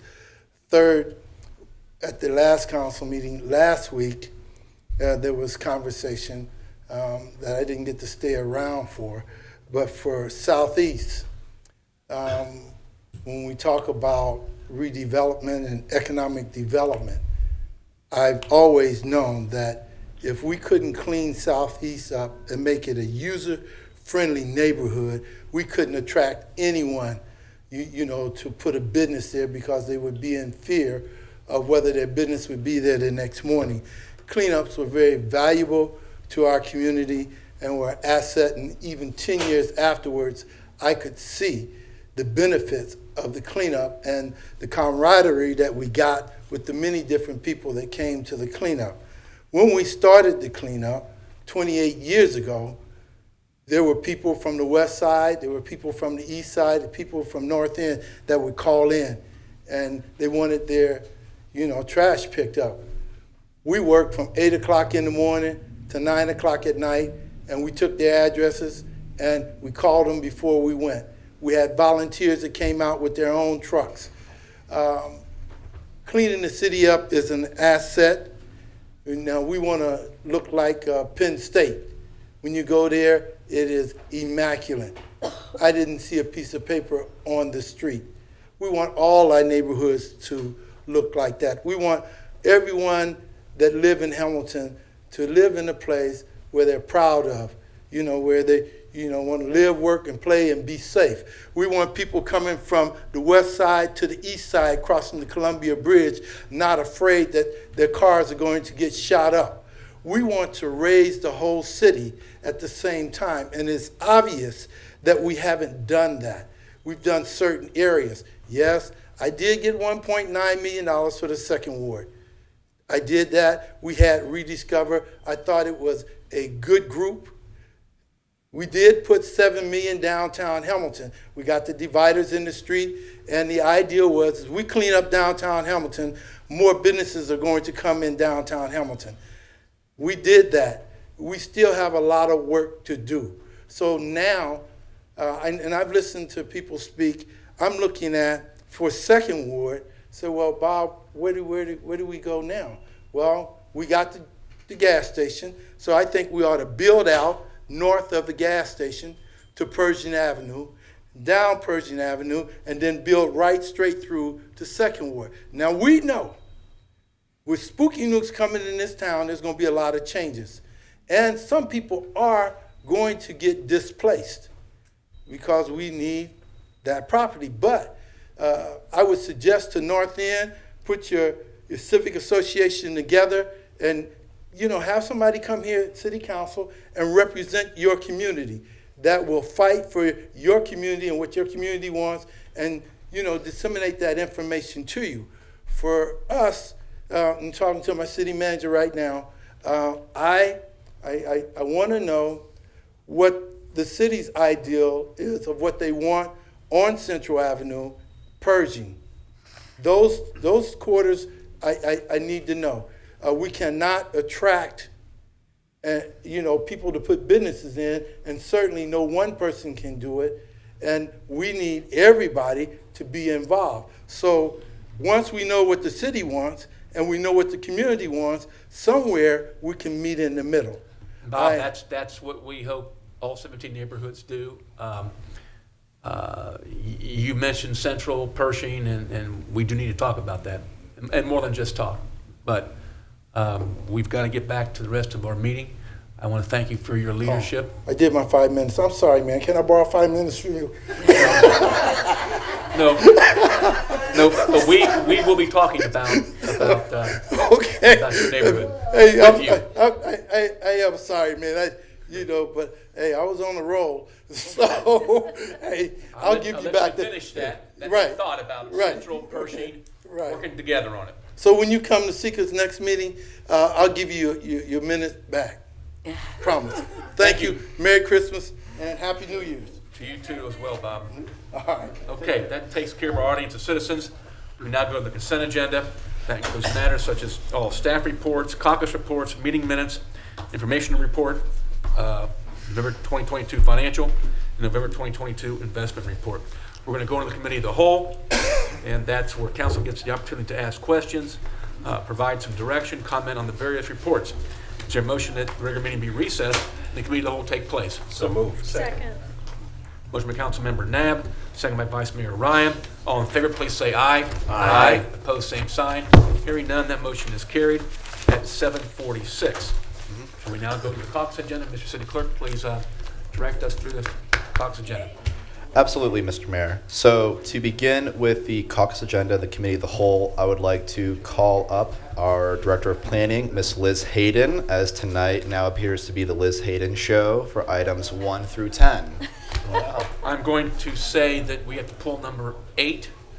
We may as well do that now. Is there a motion that we pull number 8 to separately discuss it? So moved. Second. Motion by Councilmember Fear, second by Councilmember Vaughn. All in favor, please say aye. Aye. Opposed, same sign. Hearing none, we'll put 8 at the very bottom, and you'll read that into the record and proceed with that at that point in time. Yep. Which one's number 8? 8. Baden. Baden. Okay. I will skip that part then. Good evening, City Council and residents of Hamilton. I I thought I had 9 presentations, so I'm a little nervous now to see what the 10th one was. But I promise to be brief. But there's a lot of stuff on, there's some big developments, and I do want to note before I get started that there are certain planning processes that end after caucus. Tonight, none of those are that kind. All of them are going on to first and second readings and will be voted on if the timeline works on January 25th. So I just wanted to let you know that in case there's things that you want to get with me or ask questions after the meeting, there's still time to do that. Just wanted to let you all know that. So the first item is the petition to vacate a portion of South 7th Street located between Walnut Street and Hanover Street. It's shown on the map here, and it's related to the Justice Center. Do you have any questions for me about this one? No questions? All right. The next one is the zoning ordinance text amendments. This is a second round of text amendments in 2022 for our zoning ordinance. It's a pretty big grouping of changes, but a lot of them are minor in nature. They're either miscellaneous updates to improve clarity or address identified issues. For example, if something keeps coming up as a variance request to the Board of Zoning Appeals, we look to see if there's something we need to change in our ordinance. So there's some things like that. There are some things that are a little bit more substantial. The first bullet point says new restaurant and kitchen regulations. Essentially, this is an effort to address a trend.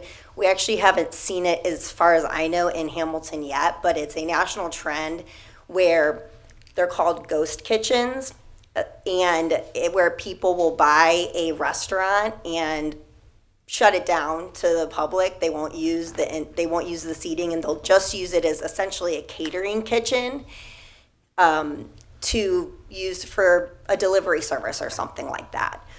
And so you'll see that that they exist in Butler County, and the thought was that that's not really what we wanted to, that's, while it's very appropriate some places, it may not be appropriate, let's say, for historic Main Street.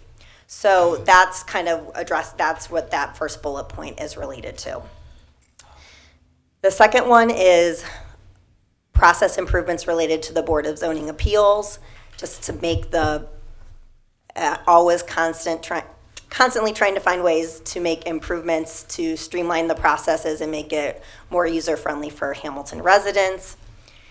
We are also updating our fence regulations. We only recently actually created more specific regulations about what you can and can't construct a fence out of, and you'd be surprised at what sometimes people construct fences out of, and we are continuing to tweak that to make sure that people are, when they're building fences in our community, that they're made of fence material. So just simple things like that, but just always trying to find ways to improve the zoning ordinance. Do you have any questions about anything in this grouping? We're good. Thank you.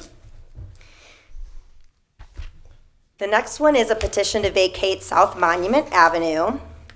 And this is related to, this would be closing the portion of South Monument Avenue that you see on the map, and it's related to the work being proposed at the Anthony Wayne Hotel.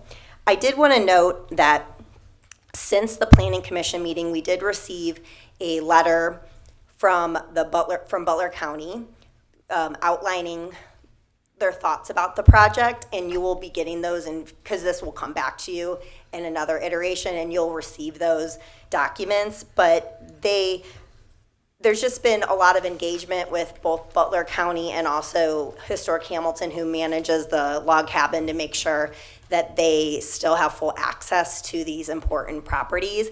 So I told them I would make sure to bring that up, that we received that letter. Some of the things that they have asked for, both Butler County and Historic Hamilton, have been making sure that access from emergency vehicles can still get to them, which we've confirmed they can. They've asked for parking. Butler County, in the letter, asked for 4 parking spaces. At this time, the The developer has committed to 2 parking spaces for the Soldiers and Sailors Monument during their business hours and also for the log cabin during their business hours. And just making sure that there's pedestrian access all to these important landmarks, which there will be, and things like that. So we're continuing to have conversations, but because they weren't able to provide that information at Planning Commission, I wanted to make sure I shared it here tonight. Do you have any questions?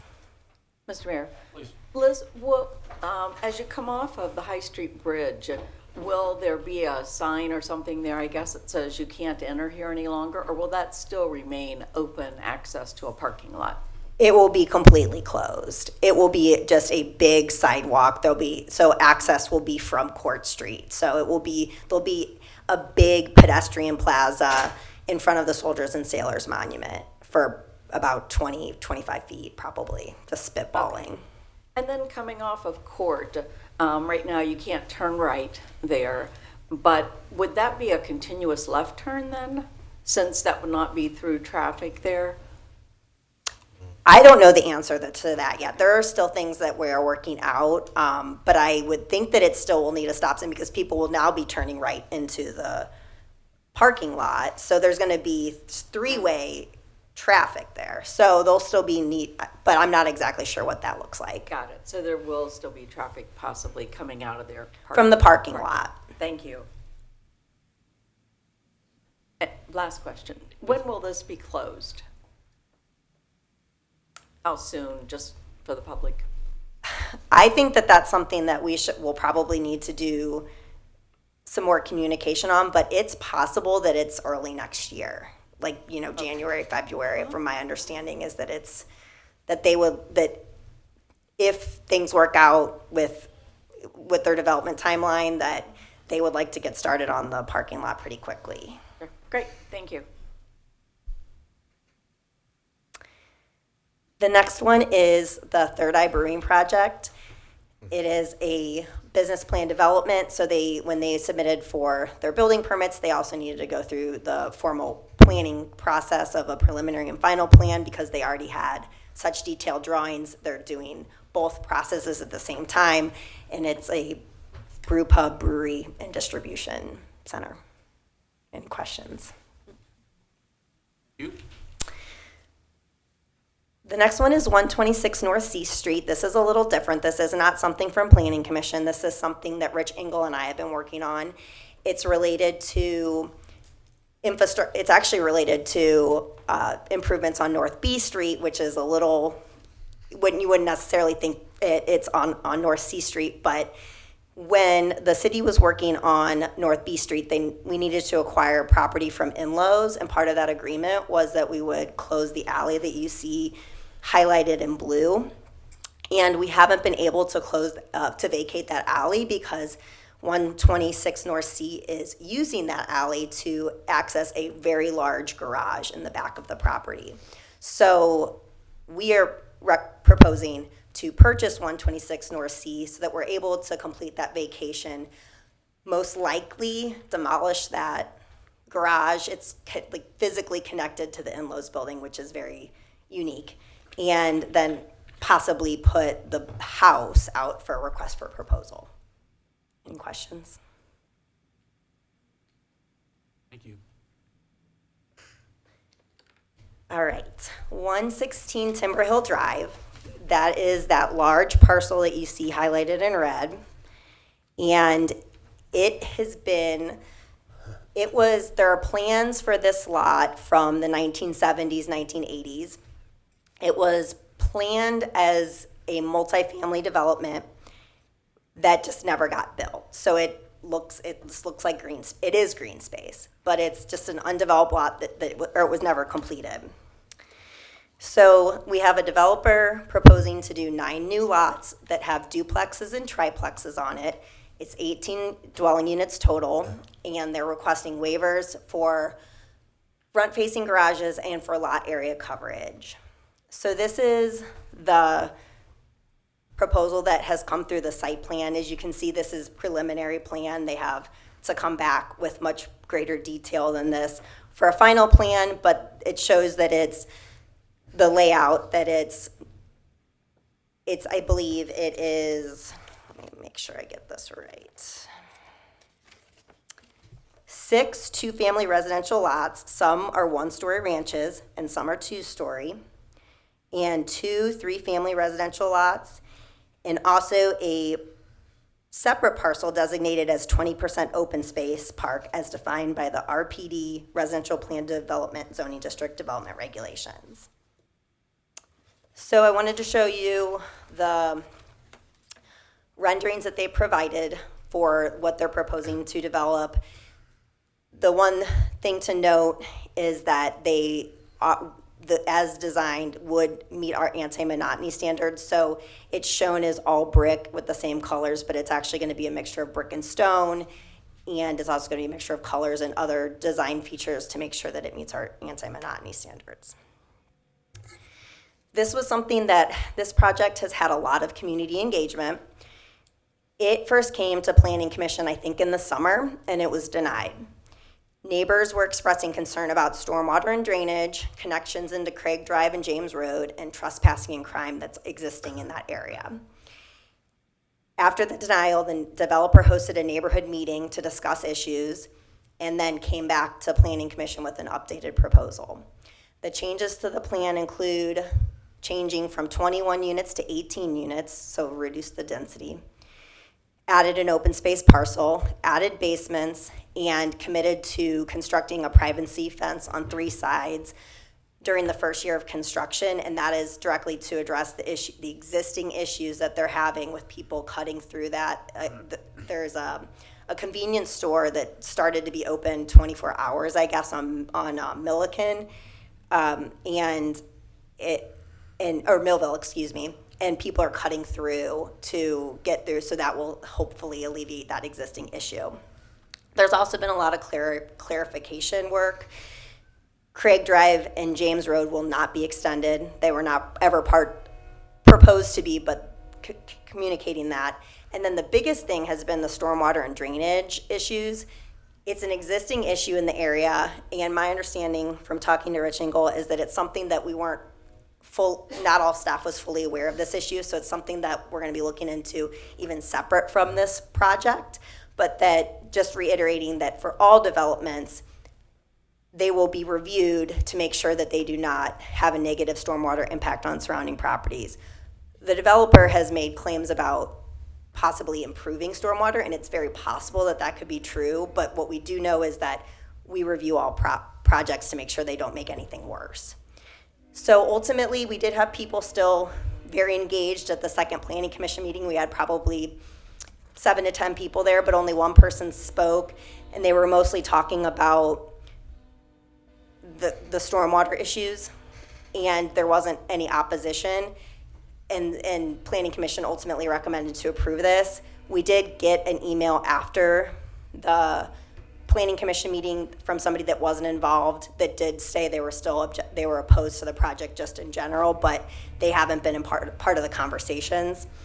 And like I stated earlier, this is something that if it was approved would require final plan approval, which means another public hearing. Do you have any questions on this one?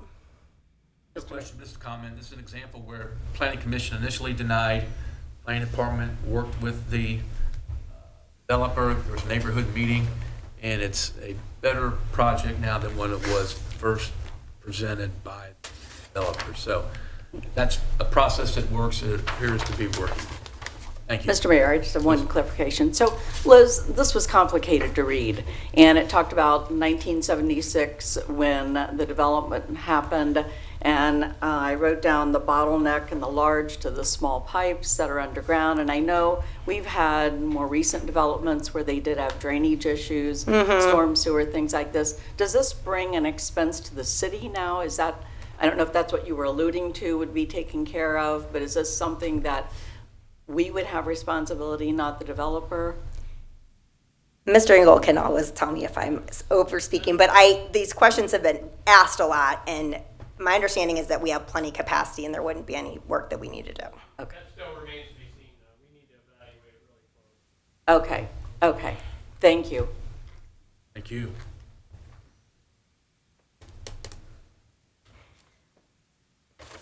All right. Next one, Gold Star, being proposed at the former Pizza Hut site on Brookwood, and it meets all of our commercial design standards. Any questions on this one? Really? Yeah. What are they going to do with their old location on Main? Well, when they came to Planning Commission, the person was from corporate, I believe, and he thought it was a lease. I felt like he wasn't 100% confident, but lease, so I wasn't really sure that that we really know. Same guy who had the one on Main Street doing this one, is it the same individual? Yes, he's moving. So it definitely will be moving. I just don't know what's going to happen to that building. Yes. Any other questions on this one?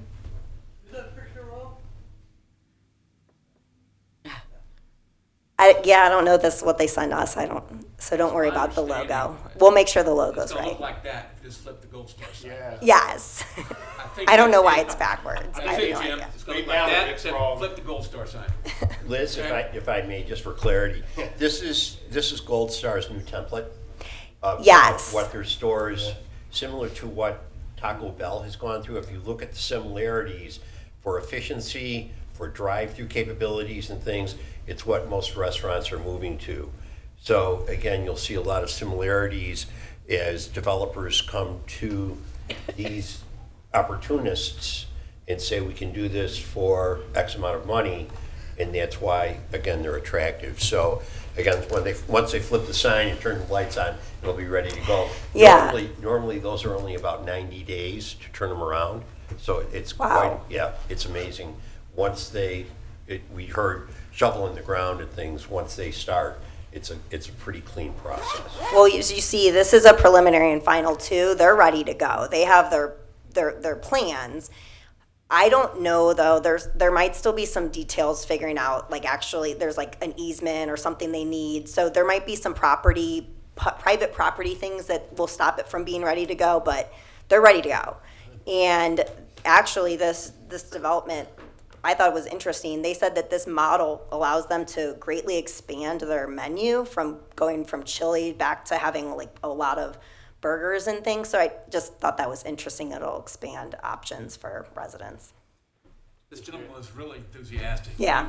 He was a proud member of corporate, and he's proud about what's going to be brought to Hamilton. I mean, he was really excited.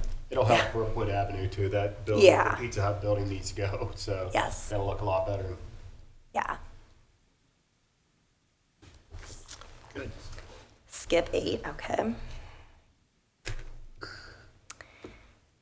Proposal for historic designation of 577 Main Street is, so that's building I'm sure you are all familiar with. The reason that it's being proposed to be designated historic is the property owner has requested it because they would like to go after historic preservation tax credits. And the Architectural Design Review Board reviewed it and recommended approval based on two things: the architectural detail, but also this building's significant to historic Main Street and its evolution and growth from the river all the way here to this spot. Do you have any questions about this one? Mr. Mayor. Councilmember Plummer. Liz, I mean, the thing's been sitting empty for so long too. Are there plans that they have besides getting historic recognition on it? Is there any plans? Yes, the whole point of getting historic recognition is to get historic preservation tax credits to renovate it. So the developer is actually in the audience. So I think they're very engaged and very interested. Okay. Just like to see something there. So Yes. thank you.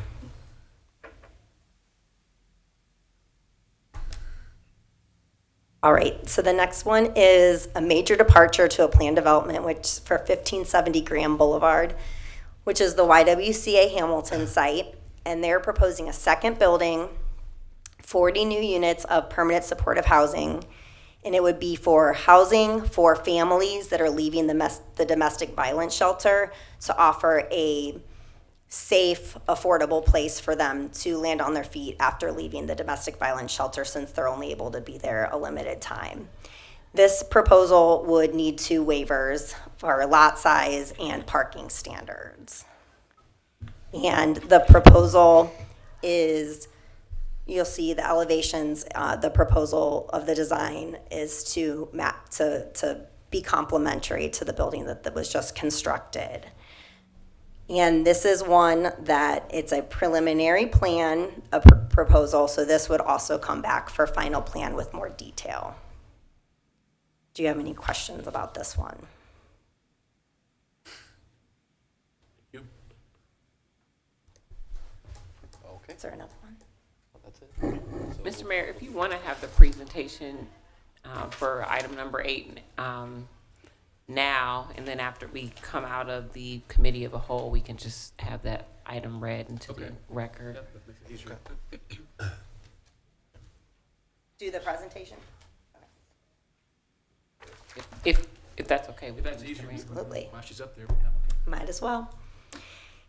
So Baden has come back with a final plan development plan, and also they acquired another property in the meantime that they need to rezone to be able to do a parking lot. So this is the parking lot only. So this is not, there's no proposal part of this that is related to the stadium, and they would need to come back and be reviewed for a stadium. So the parking lot, I can show you, it's in yellow, and this is the general design being proposed. At the meeting, at Planning Commission, I believe there was only one resident, if not 1 or 2 residents that spoke, and they were primarily concerned with making sure that there was proper screening along Jordan to make sure that there's not like light and noise. And so they were happy to see that there was a proposal to the goal. We are still working with Dave Bieneman on fine tuning the landscaping plan, but the goal is to install 40 trees. So, and there's discussion about installing a fence as well to address those concerns from Jordan Lane. Any questions on this one? Thank you. Next up for item number 11 will be our acting health commissioner, Ms. Cindy Hogg.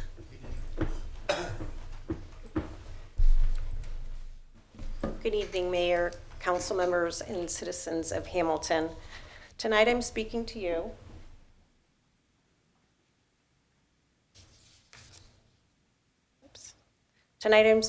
concerning an amendment to the tobacco retail license, section 178304G. This amendment allows us to clean up this section and allows consistency with our other health licensing programs. It removes the statutory requirement for the city to send renewal applications. It allows for a late fee charge if the renewal is not received on time. And it provides consistency with our other health licensing programs. Tonight, I ask that you consider the proposed legislation change to ensure consistency and timely compliance with the administration of this program. Do you have any questions? Thank you. Thank you. Okay. And the last item, item number 12, will be presented by our finance director, Dave Jones.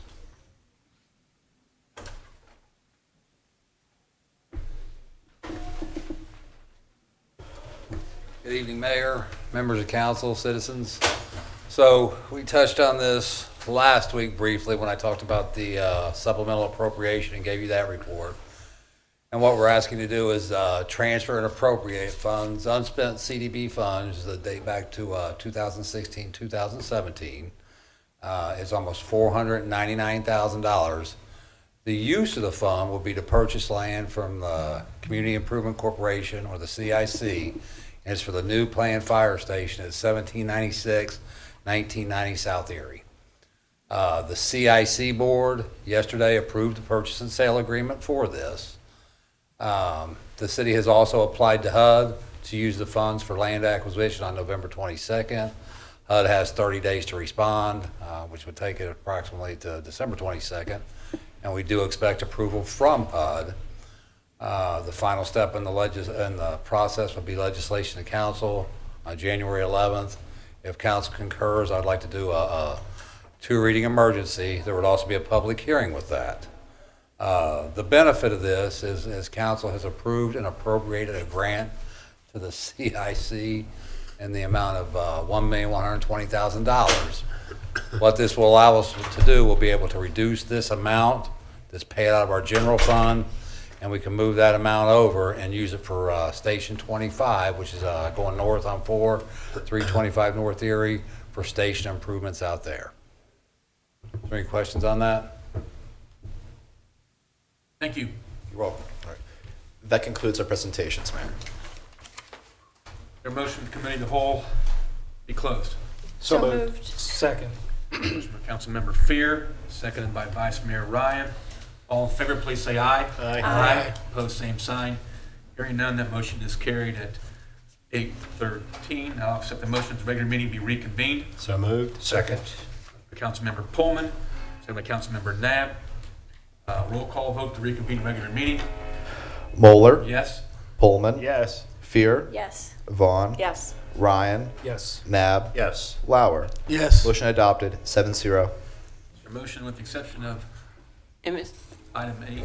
If we want to just do a roll call vote for item 8, if we can have this city clerk read item number 8, Yeah, I was we can gonna just do a do roll 8 call. after that, but I guess we'll do 8 before that. Okay, go ahead. Okay. Agenda item number 8, recommendation relative to a request for a final development plan approval and rezoning request for Baden High School. Number 1, rezoning request for 625 New London Road from R1 single-family residence to BPD Business Plan Development. Number 2, final PD plan development plan for a proposed parking lot expansion, adding 343 parking spaces. Etta Reed, professional engineer for Stephen T. Baden High School, applicant. Was there a motion that regarding item number 8, the council receive that report concurrent in its recommendation? So moved. Second. Motion by Councilmember Nab, second by Councilmember Fear. Roll call vote on that motion, please. Moeller. Yes. Pullman. Abstain. Fear. Yes. Vaughn. Yes. Ryan. Yes. Nab. Yes. Lauer. Same. That motion's adopted 5-0 with 2 abstentions. Now, is there a motion that with the exception of item 8 that we already took care of, the council receive those other reports of the consent agenda according to their recommendation? So moved. Second. Motion by Councilmember Fear, second by Councilmember Vaughn. All in favor, please say aye. Aye. Opposed, same sign. Hearing none, that motion is carried. We now go to council actions pertaining to legislative items. Now accept the motion. Mr. Mayor, Councilmember Pullman. I move that a note be made upon the minutes that each member of council was furnished a printed copy of each item of legislation prior to its being considered at this meeting. Second. Motion by Councilmember Pullman, second by Councilmember Fear. All in favor, please say aye. Aye. Opposed, same sign. Hearing none, that motion is carried. We now go to pending legislation. Agenda item number 13, second reading of an ordinance involving right-of-way, Hensley Avenue. An ordinance approving the right-of-way dedication plat for part lot 31962, a portion of Hensley Avenue situated in the 5th Ward, City of Hamilton Department of Engineering, applicant, second reading. Mr. Mayor, Councilmember Vaughn. I move the ordinance be adopted. Second. Motion by Councilmember Vaughn, second by Vice Mayor Ryan. Any questions or discussion about this one? Hearing none, roll call vote, please. Moeller. Yes. Pullman. Yes. Fear. Yes. Vaughn. Yes. Ryan. Yes. Nab. Yes. Lauer. Yes. Ordinance adopted, 7-0. Go to agenda item number 14, second reading of an ordinance involving the right-of-way, Imlay Avenue. An ordinance vacating a portion of right-of-way named Imlay Avenue located directly north of 1990 South Erie Boulevard, situated in the 5th Ward, situated in the 5th and 6th Wards, City of Hamilton, Ohio. City of Hamilton, applicant, second reading. Mr. Mayor, Councilmember Fear. I move the ordinance be adopted. Second. Motion by Councilmember Fear, second by Vice Mayor Ryan. Questions or comments on this one? Hearing none, roll call, please. Moeller. Yes. Pullman. Yes. Fear. Yes. Vaughn. Yes. Ryan. Yes. Nab. Yes. Lauer. Yes. Ordinance adopted, 7-0. Thank you. We go to agenda item number 15, second reading of an ordinance involving parcels on Hanover Street as well as Ludlow Street and South 4th Street. An ordinance authorizing and ratifying the purchase of parcel numbers P6441045000038, P6441045000039, P6441045000040, P6441045000041, P6441045000042, P6441045000043, P6441045000044, and P6441045000045, located on Hanover Street, and the sale of parcel numbers P6441027000017 and P6441027000018, located on Ludlow Street and South 4th Street, the estate of Philip O. Moracle, seller/purchaser, City of Hamilton, purchaser, seller. Second reading. Mr. Mayor, Councilmember Vaughn. I move the ordinance be adopted. Second. Councilmember Vaughn, seconded by Councilmember Lauer. Roll call vote on that motion, please. Moeller, Yes. Pullman, Yes. Fear, Yes. Vaughn, Yes. Ryan, Yes. Nab, Yes. Lauer. Yes. Ordinance adopted, 7-0. Go to agenda item number 16, second reading of emergency ordinance involving Schedule A. An emergency ordinance amending and supplementing Schedule A of the Classification and Compensation Plan of the City of Hamilton, Ohio, as set forth in Emergency Ordinance Number EOR 2021-12-121, adopted December 8th, 2021, and as amended from time to time, relative to salaries for certain city employees and repealing existing Schedule A as set forth in said ordinance. Second reading. Mr. Mayor, Councilmember Pullman. make a motion that the ordinance be adopted. Second. Motion by Councilmember Pullman, second by Vice Mayor Ryan. Questions, comments on this one? Hearing none, roll call, please. Moeller, Yes? Pullman, Yes. Fear, Yes. Vaughn, Yes. Ryan, Yes. Nab, Yes. Lauer. Yes. Ordinance adopted, 7-0. Go to agenda item number 17, second reading of an ordinance involving our budget, 2023. An ordinance making appropriations for current expenses and other expenditures of the City of Hamilton, Ohio during the fiscal year ending December 31st, 2023, second reading. Mayor, Councilmember I Nab. move the ordinance be adopted. Second. Motion by Councilmember Nab, second by Councilmember Vaughn. Questions or comments on this one? Hearing none, roll call, please. Moeller, Yes? Pullman, yes. Fear, Yes. Vaughn, Yes. Ryan, Yes. Nab, Yes. Lauer. Yes. Ordinance adopted, 7-0. I go to new legislation and agenda item number 18, two readings of an ordinance, supplemental appropriations. An ordinance making supplemental appropriations for current expenses of the City of Hamilton for the fiscal year ending December 31st, 2022, first reading. Mr. Mayor, Councilmember Pullman. make a motion that the rules be suspended and said ordinance be read a second time by its title. Second. By Councilmember Pullman, second by Vice Mayor Ryan. Discussion on this one? Hearing none, roll call, please. Moeller, Yes. Pullman, Yes. Fear, Yes. Vaughn, Yes. Ryan, Yes. Nab, Yes. Lauer. Yes. Motion adopted, 7-0. A second reading of that ordinance, please. An ordinance making supplemental appropriations for current expenses of the city for for fiscal year ending December 31st, 2022, second reading. Mr. Mayor, Councilmember Pullman. make a motion that the ordinance be adopted. Second. Motion by Councilmember Pullman, second by Vice Mayor Ryan. Questions? Hearing none, roll call vote. Moeller, Yes? Pullman, Yes. Fear, Yes. Vaughn, Yes. Ryan, Yes. Nab, Yes. Lauer. Yes. Ordinance adopted, 7-0. We go to agenda item number 19, resolution involving our Ordinance Review Commission. A resolution appointing Peter Acuff and Christina Latta Landefeld to serve on the Ordinance Review Commission of the City of Hamilton, Ohio for the term commencing January 1st, 2023 and terminating December 31st, 2023. Mr. Mayor. Vice Mayor Ryan. Move that the resolution be adopted. Second. Motion motion by Vice Mayor Ryan. Second by Councilmember Vaughn. Getting choked up over this. Any discussion or comments? I just want to thank Peter and Christina for again signing up for Ordinance Review Commission. It's a very important commission. Okay, roll call vote. Moeller. Yes? Pullman. Yes. Fear. Yes. Vaughn. Yes. Ryan. Yes. Nab. Yes. Lauer. Yes. Resolution adopted, 7-0. Agenda item number 20, a resolution involving Susan Bond and Tim Nab and OKI.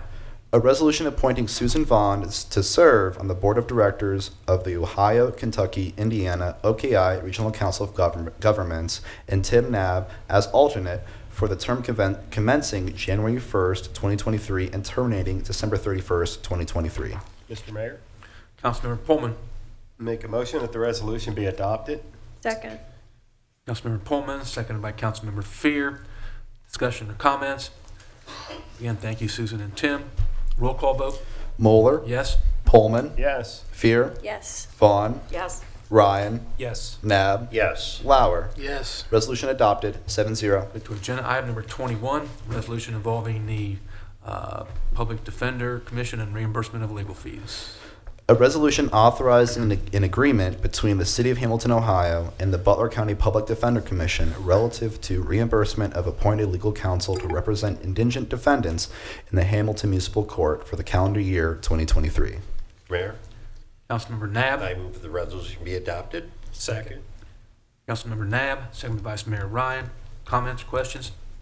Hearing none, roll call on number 21, please. Moeller. Yes? Pullman. Yes. Fear. Yes. Vaughn. Yes. Ryan. Yes. Nab. Yes. Lauer. Yes. Resolution adopted, 7-0. Go to agenda item number 22, resolution involving the SMART Grant Program. A resolution authorizing, directing, and supporting the filing of a grant application for the Strengthening Mobility and Revolutionizing Transportation SMART Grant Program and directing the city manager to execute any and all documents necessary to accept and receive said grant funds. Mr. Mayor, Councilmember Vaughn, I move the resolution be adopted. second. Councilmember Vaughn, seconded by Vice Mayor Ryan. Any questions on this one? Hope we get this grant. Roll call vote. Moeller. Yes? Pullman. Yes. Fear. Yes. Vaughn. Yes. Ryan. Yes. Nab. Yes. Lauer. Yes. Resolution adopted, 7-0. Go to agenda item number 25, which is a resolution involving Butler County TID. A resolution reappointing Eric Pullman, Lori Kyle, and appointing Cindy Wallace to serve on the Board of Trustees of the Butler County Transportation Improvement District for the term commencing January 1st, 2023, and terminating December 31st, 2024. Mr. Mayor, Councilmember Fear. I move the resolution be adopted. Second. Motion by Councilmember Fear, second by Vice Mayor Ryan. Question or comments on this one? Of course, thank Eric, Lori, and Cindy for serving on this also very important board. Roll call vote. Moeller. Yes? Pullman. Yes. Fear. Yes. Vaughn. Yes. Ryan. Yes. Nab. Yes. Lauer. Yes. Resolution adopted, 7-0. We go to agenda item number 26, a resolution involving meeting dates for calendar year 2023. A resolution establishing the City of Hamilton, Ohio City Council regular meeting dates for the calendar year 2023. Mr. Mayor. Vice Mayor Ryan. I move that the resolution be adopted. Second. Motion by Vice Mayor Ryan, second by Councilmember Fear. Any discussion? Any discussion? Roll call vote. Moeller. Yes? Pullman. Yes. Fear. Yes. Vaughn. Yes. Ryan. Yes. Nab. Yes. Lauer. Yes. Resolution adopted, 7-0. I need Ms. Bueller on that, I think. Audience and City Manager, please. Thank you, Mayor. I actually had a couple different things I was going to report on, but I think I'm just going to stick to one thing, and that is the North End group that was here tonight. I think we had a very productive conversation out in the hallway after they spoke. And I admitted to them that, in my opinion, we have tried hard to do better with transparency. And I was just jotting a couple things down. But even as much as we think that we're doing well or we're trying to do, in my opinion, I have failed because they felt that way about the lack of information. So I remember coming in 2010, and the most common complaint I got by my first month in the job was there's no way to report basic routine things that need fixed, like a street light is out, there's a pothole on my street. So we created the first online 311 system. I think the first 90 days I was city manager, and launched that. Then I remember hearing, well, we don't have a good place for consolidated general information, so we did a major upgrade to the web page. Then I heard, well, no one knows what's going on with economic development, so we started doing the quarterly economic development report, where Jody now does the 4 quarterly reports, but also the annual report. Then I remember hearing that, well, we don't do a good job with financial information. No one understands the budget. I know Councilman Nab mentioned the Triple Crown at the last council meeting. So we don't go out of our way to get the awards just for the sake of getting an award. It's really this validation that we're doing the minimum requirements that the GFOA, which is the Government Finance Officers Association, says is important for the public to understand. We do a CAFR, we do a PAFR, and we do an annual budget document. And I want to say, I think we were the second governmental entity in Ohio when they were starting to issue the GFOA Triple Crown Award. They actually got that, and we did that for transparency reasons. Then I remember after that, I heard a lot about, well, there's a lot of focus on downtown, but we aren't really doing enough in the neighborhoods. So 17 Strong had already been established. We created the Department of Neighborhoods. In that same vein, we also created the Hamilton Parks Conservancy, because there's parks in almost, I think actually in every neighborhood. So we really wanted to make sure that there was a focus in communication in those areas. So even doing all those things it seemed, at least for my tenure, the last 12 and a half years, we still have more to do. I have more to do. And I admitted that to the group out there. We talked about how Jeff Gambrell was their lead, and he was going to the meetings for the North End, but then he moved out of the neighborhood. So they now have a new lead. Alan Messer, I'm not sure if he's still in here. He talked about going to the North End Christmas party last year and doing a presentation on the project. And everyone out there, not one of them had attended that Christmas party in the North End. All that to the side, we still did not do a good enough job to have a group of that many people show up and tell us that they don't know enough information. So 2 things. We're going to try to meet, we're going to check everyone's schedule. We're going to try to meet about a week before the January 23rd meeting and just have a very basic conversation, have the map on the wall. And if there's any low-hanging fruit that we can agree with or just take off that they're concerned about, we talked about bringing Andy Colasar in to talk about the Superfund site. We talked about bringing in Jerry Lauer, who I think I actually saw in the hallway at some point tonight. He was here. Talk about the North End ball fields. There's a plan already that they are not aware of. Jerry's been obviously involved with those North End ball fields for, 30 plus years at least. Make sure that they can see that, and that way if they have questions or concerns, we can address it. But just we're going to have to roll up our shirt sleeves and just do a better job of communicating. And not that I think that we did not try to communicate, but obviously we did not do a good enough job communicating. So again, I think it was a positive conversation in the hallway. I think they left feeling better. I guess we'll find out on Facebook later tonight. But fingers crossed that we can have that meeting in January before the January 23rd meeting, and that may reduce some of the tension that we felt in the room tonight. Mr. Mayor, may I just add one thing to that, though? You're absolutely right, and I always respect you because you're the first one that points out things you could have done. But it's a two-way street, and if we use protocol as an example, they need to come together as a neighborhood. If you guys are still watching this, you need to come together as a neighborhood, because if you look at protocol, there's always somebody from the city there addressing every need, answering every question. They are in the loop. So they do need to do their part in gathering on a regular basis, not just when there's something, not just their neighborhood, every neighborhood, not just when you're upset about something, on a regular basis come together to make their community better. I just want to say there is no one single way, one single media that works for everybody to be informed. And I know that the effort's been, I think Alan and the TID, they went different routes, as many different as they could, including flyers at North End Market. But there is no one single way to do it, and we have to keep trying. And if there's a new way, we got to use that new way if we can think of one up. But I know the effort has been there. Anyone else? Anything else, Mr. City Manager? No, sir. Audience of City Council? Mr. Mayor. Councilmember Lauer. We had a great night last night at the Christmas caroling event in Milliken and Armandale neighborhoods. And man, I was glad to see Mr. Wordman there. He's Great person. Did he sing? He was whispering to himself, but Sarah Silva put that on, and Great. Jesse Kunkel, what a great job. Illuminate Hamilton was, and it reminded me a lot of the Christmas downtown when we would go to Elder Bierman's and what a layout, and just how Hamilton's kind of getting back using 17 Strong. I think the Christmas caroling event, and hopefully we can get Santa to some other neighborhoods next year. I think that would be awesome.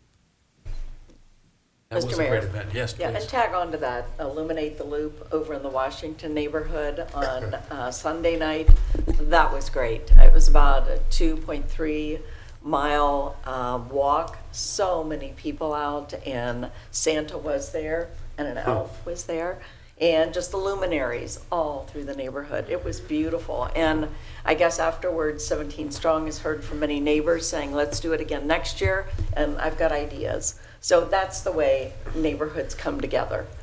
So that was great. It is great. Anyone else? Mr. Mayor? Please. I just have an observation. You know, I missed last meeting. I was in Florida for 2 weeks.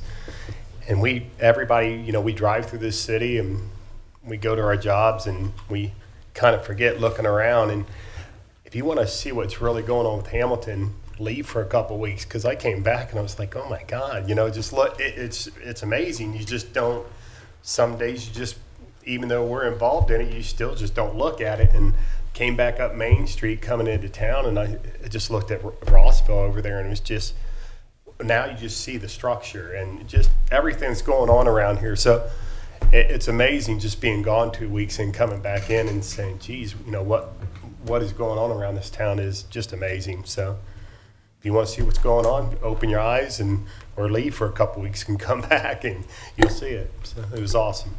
Thanks for everybody, what they do.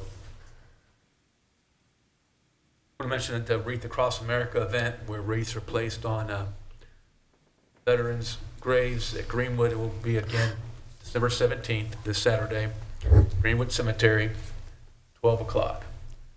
This is the 12th year.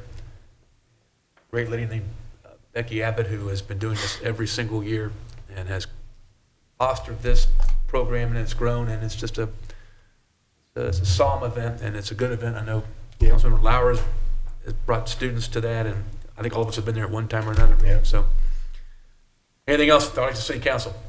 Okay, we have an executive session tonight. We are. Okay. Sorry. 2 items to consider confidential information related to the marketing plans and specific business strategy of an applicant for economic development assistance, and also to consider the purchase of property for public purposes or the sale of property at competitive bidding if premature disclosure of information would give an unfair competitive or bargaining advantage to a person whose personal private interest is adverse to the general public interest. Is there a motion that states the executive session is necessary to protect the interest of the applicant or the possible investment or expenditure of public funds to be made in connection with the economic development project? So moved. Second. Motion by Councilmember Pullman, seconded by Councilmember Fear. Roll call vote on that motion, please. Moeller. Yes. Pullman. Yes. Fear. Yes. Vaughn. Yes. Ryan. Yes. Nab. Yes. Lauer. Yes. Motion adopted, 7-0. We go into executive session for that particular stated purpose. Is there a motion that council recess from regular meeting and convene an executive session for the stated purposes by the city manager? So moved. Second. Motion by Councilmember Vaughn, second by Councilmember Fear. Roll call vote on that motion, please. Moeller. Yes. Pullman. Yes. Fear. Yes. Vaughn. Yes. Ryan. Yes. Nab. Yes. Lauer. Yes. Motion adopted, 7-0. And again, we go into executive session at 8:36. We'll come out of executive session just to reopen the meeting and then adjourn the regular meeting. There'll be no other public business except the adjournment. Thank you for being here.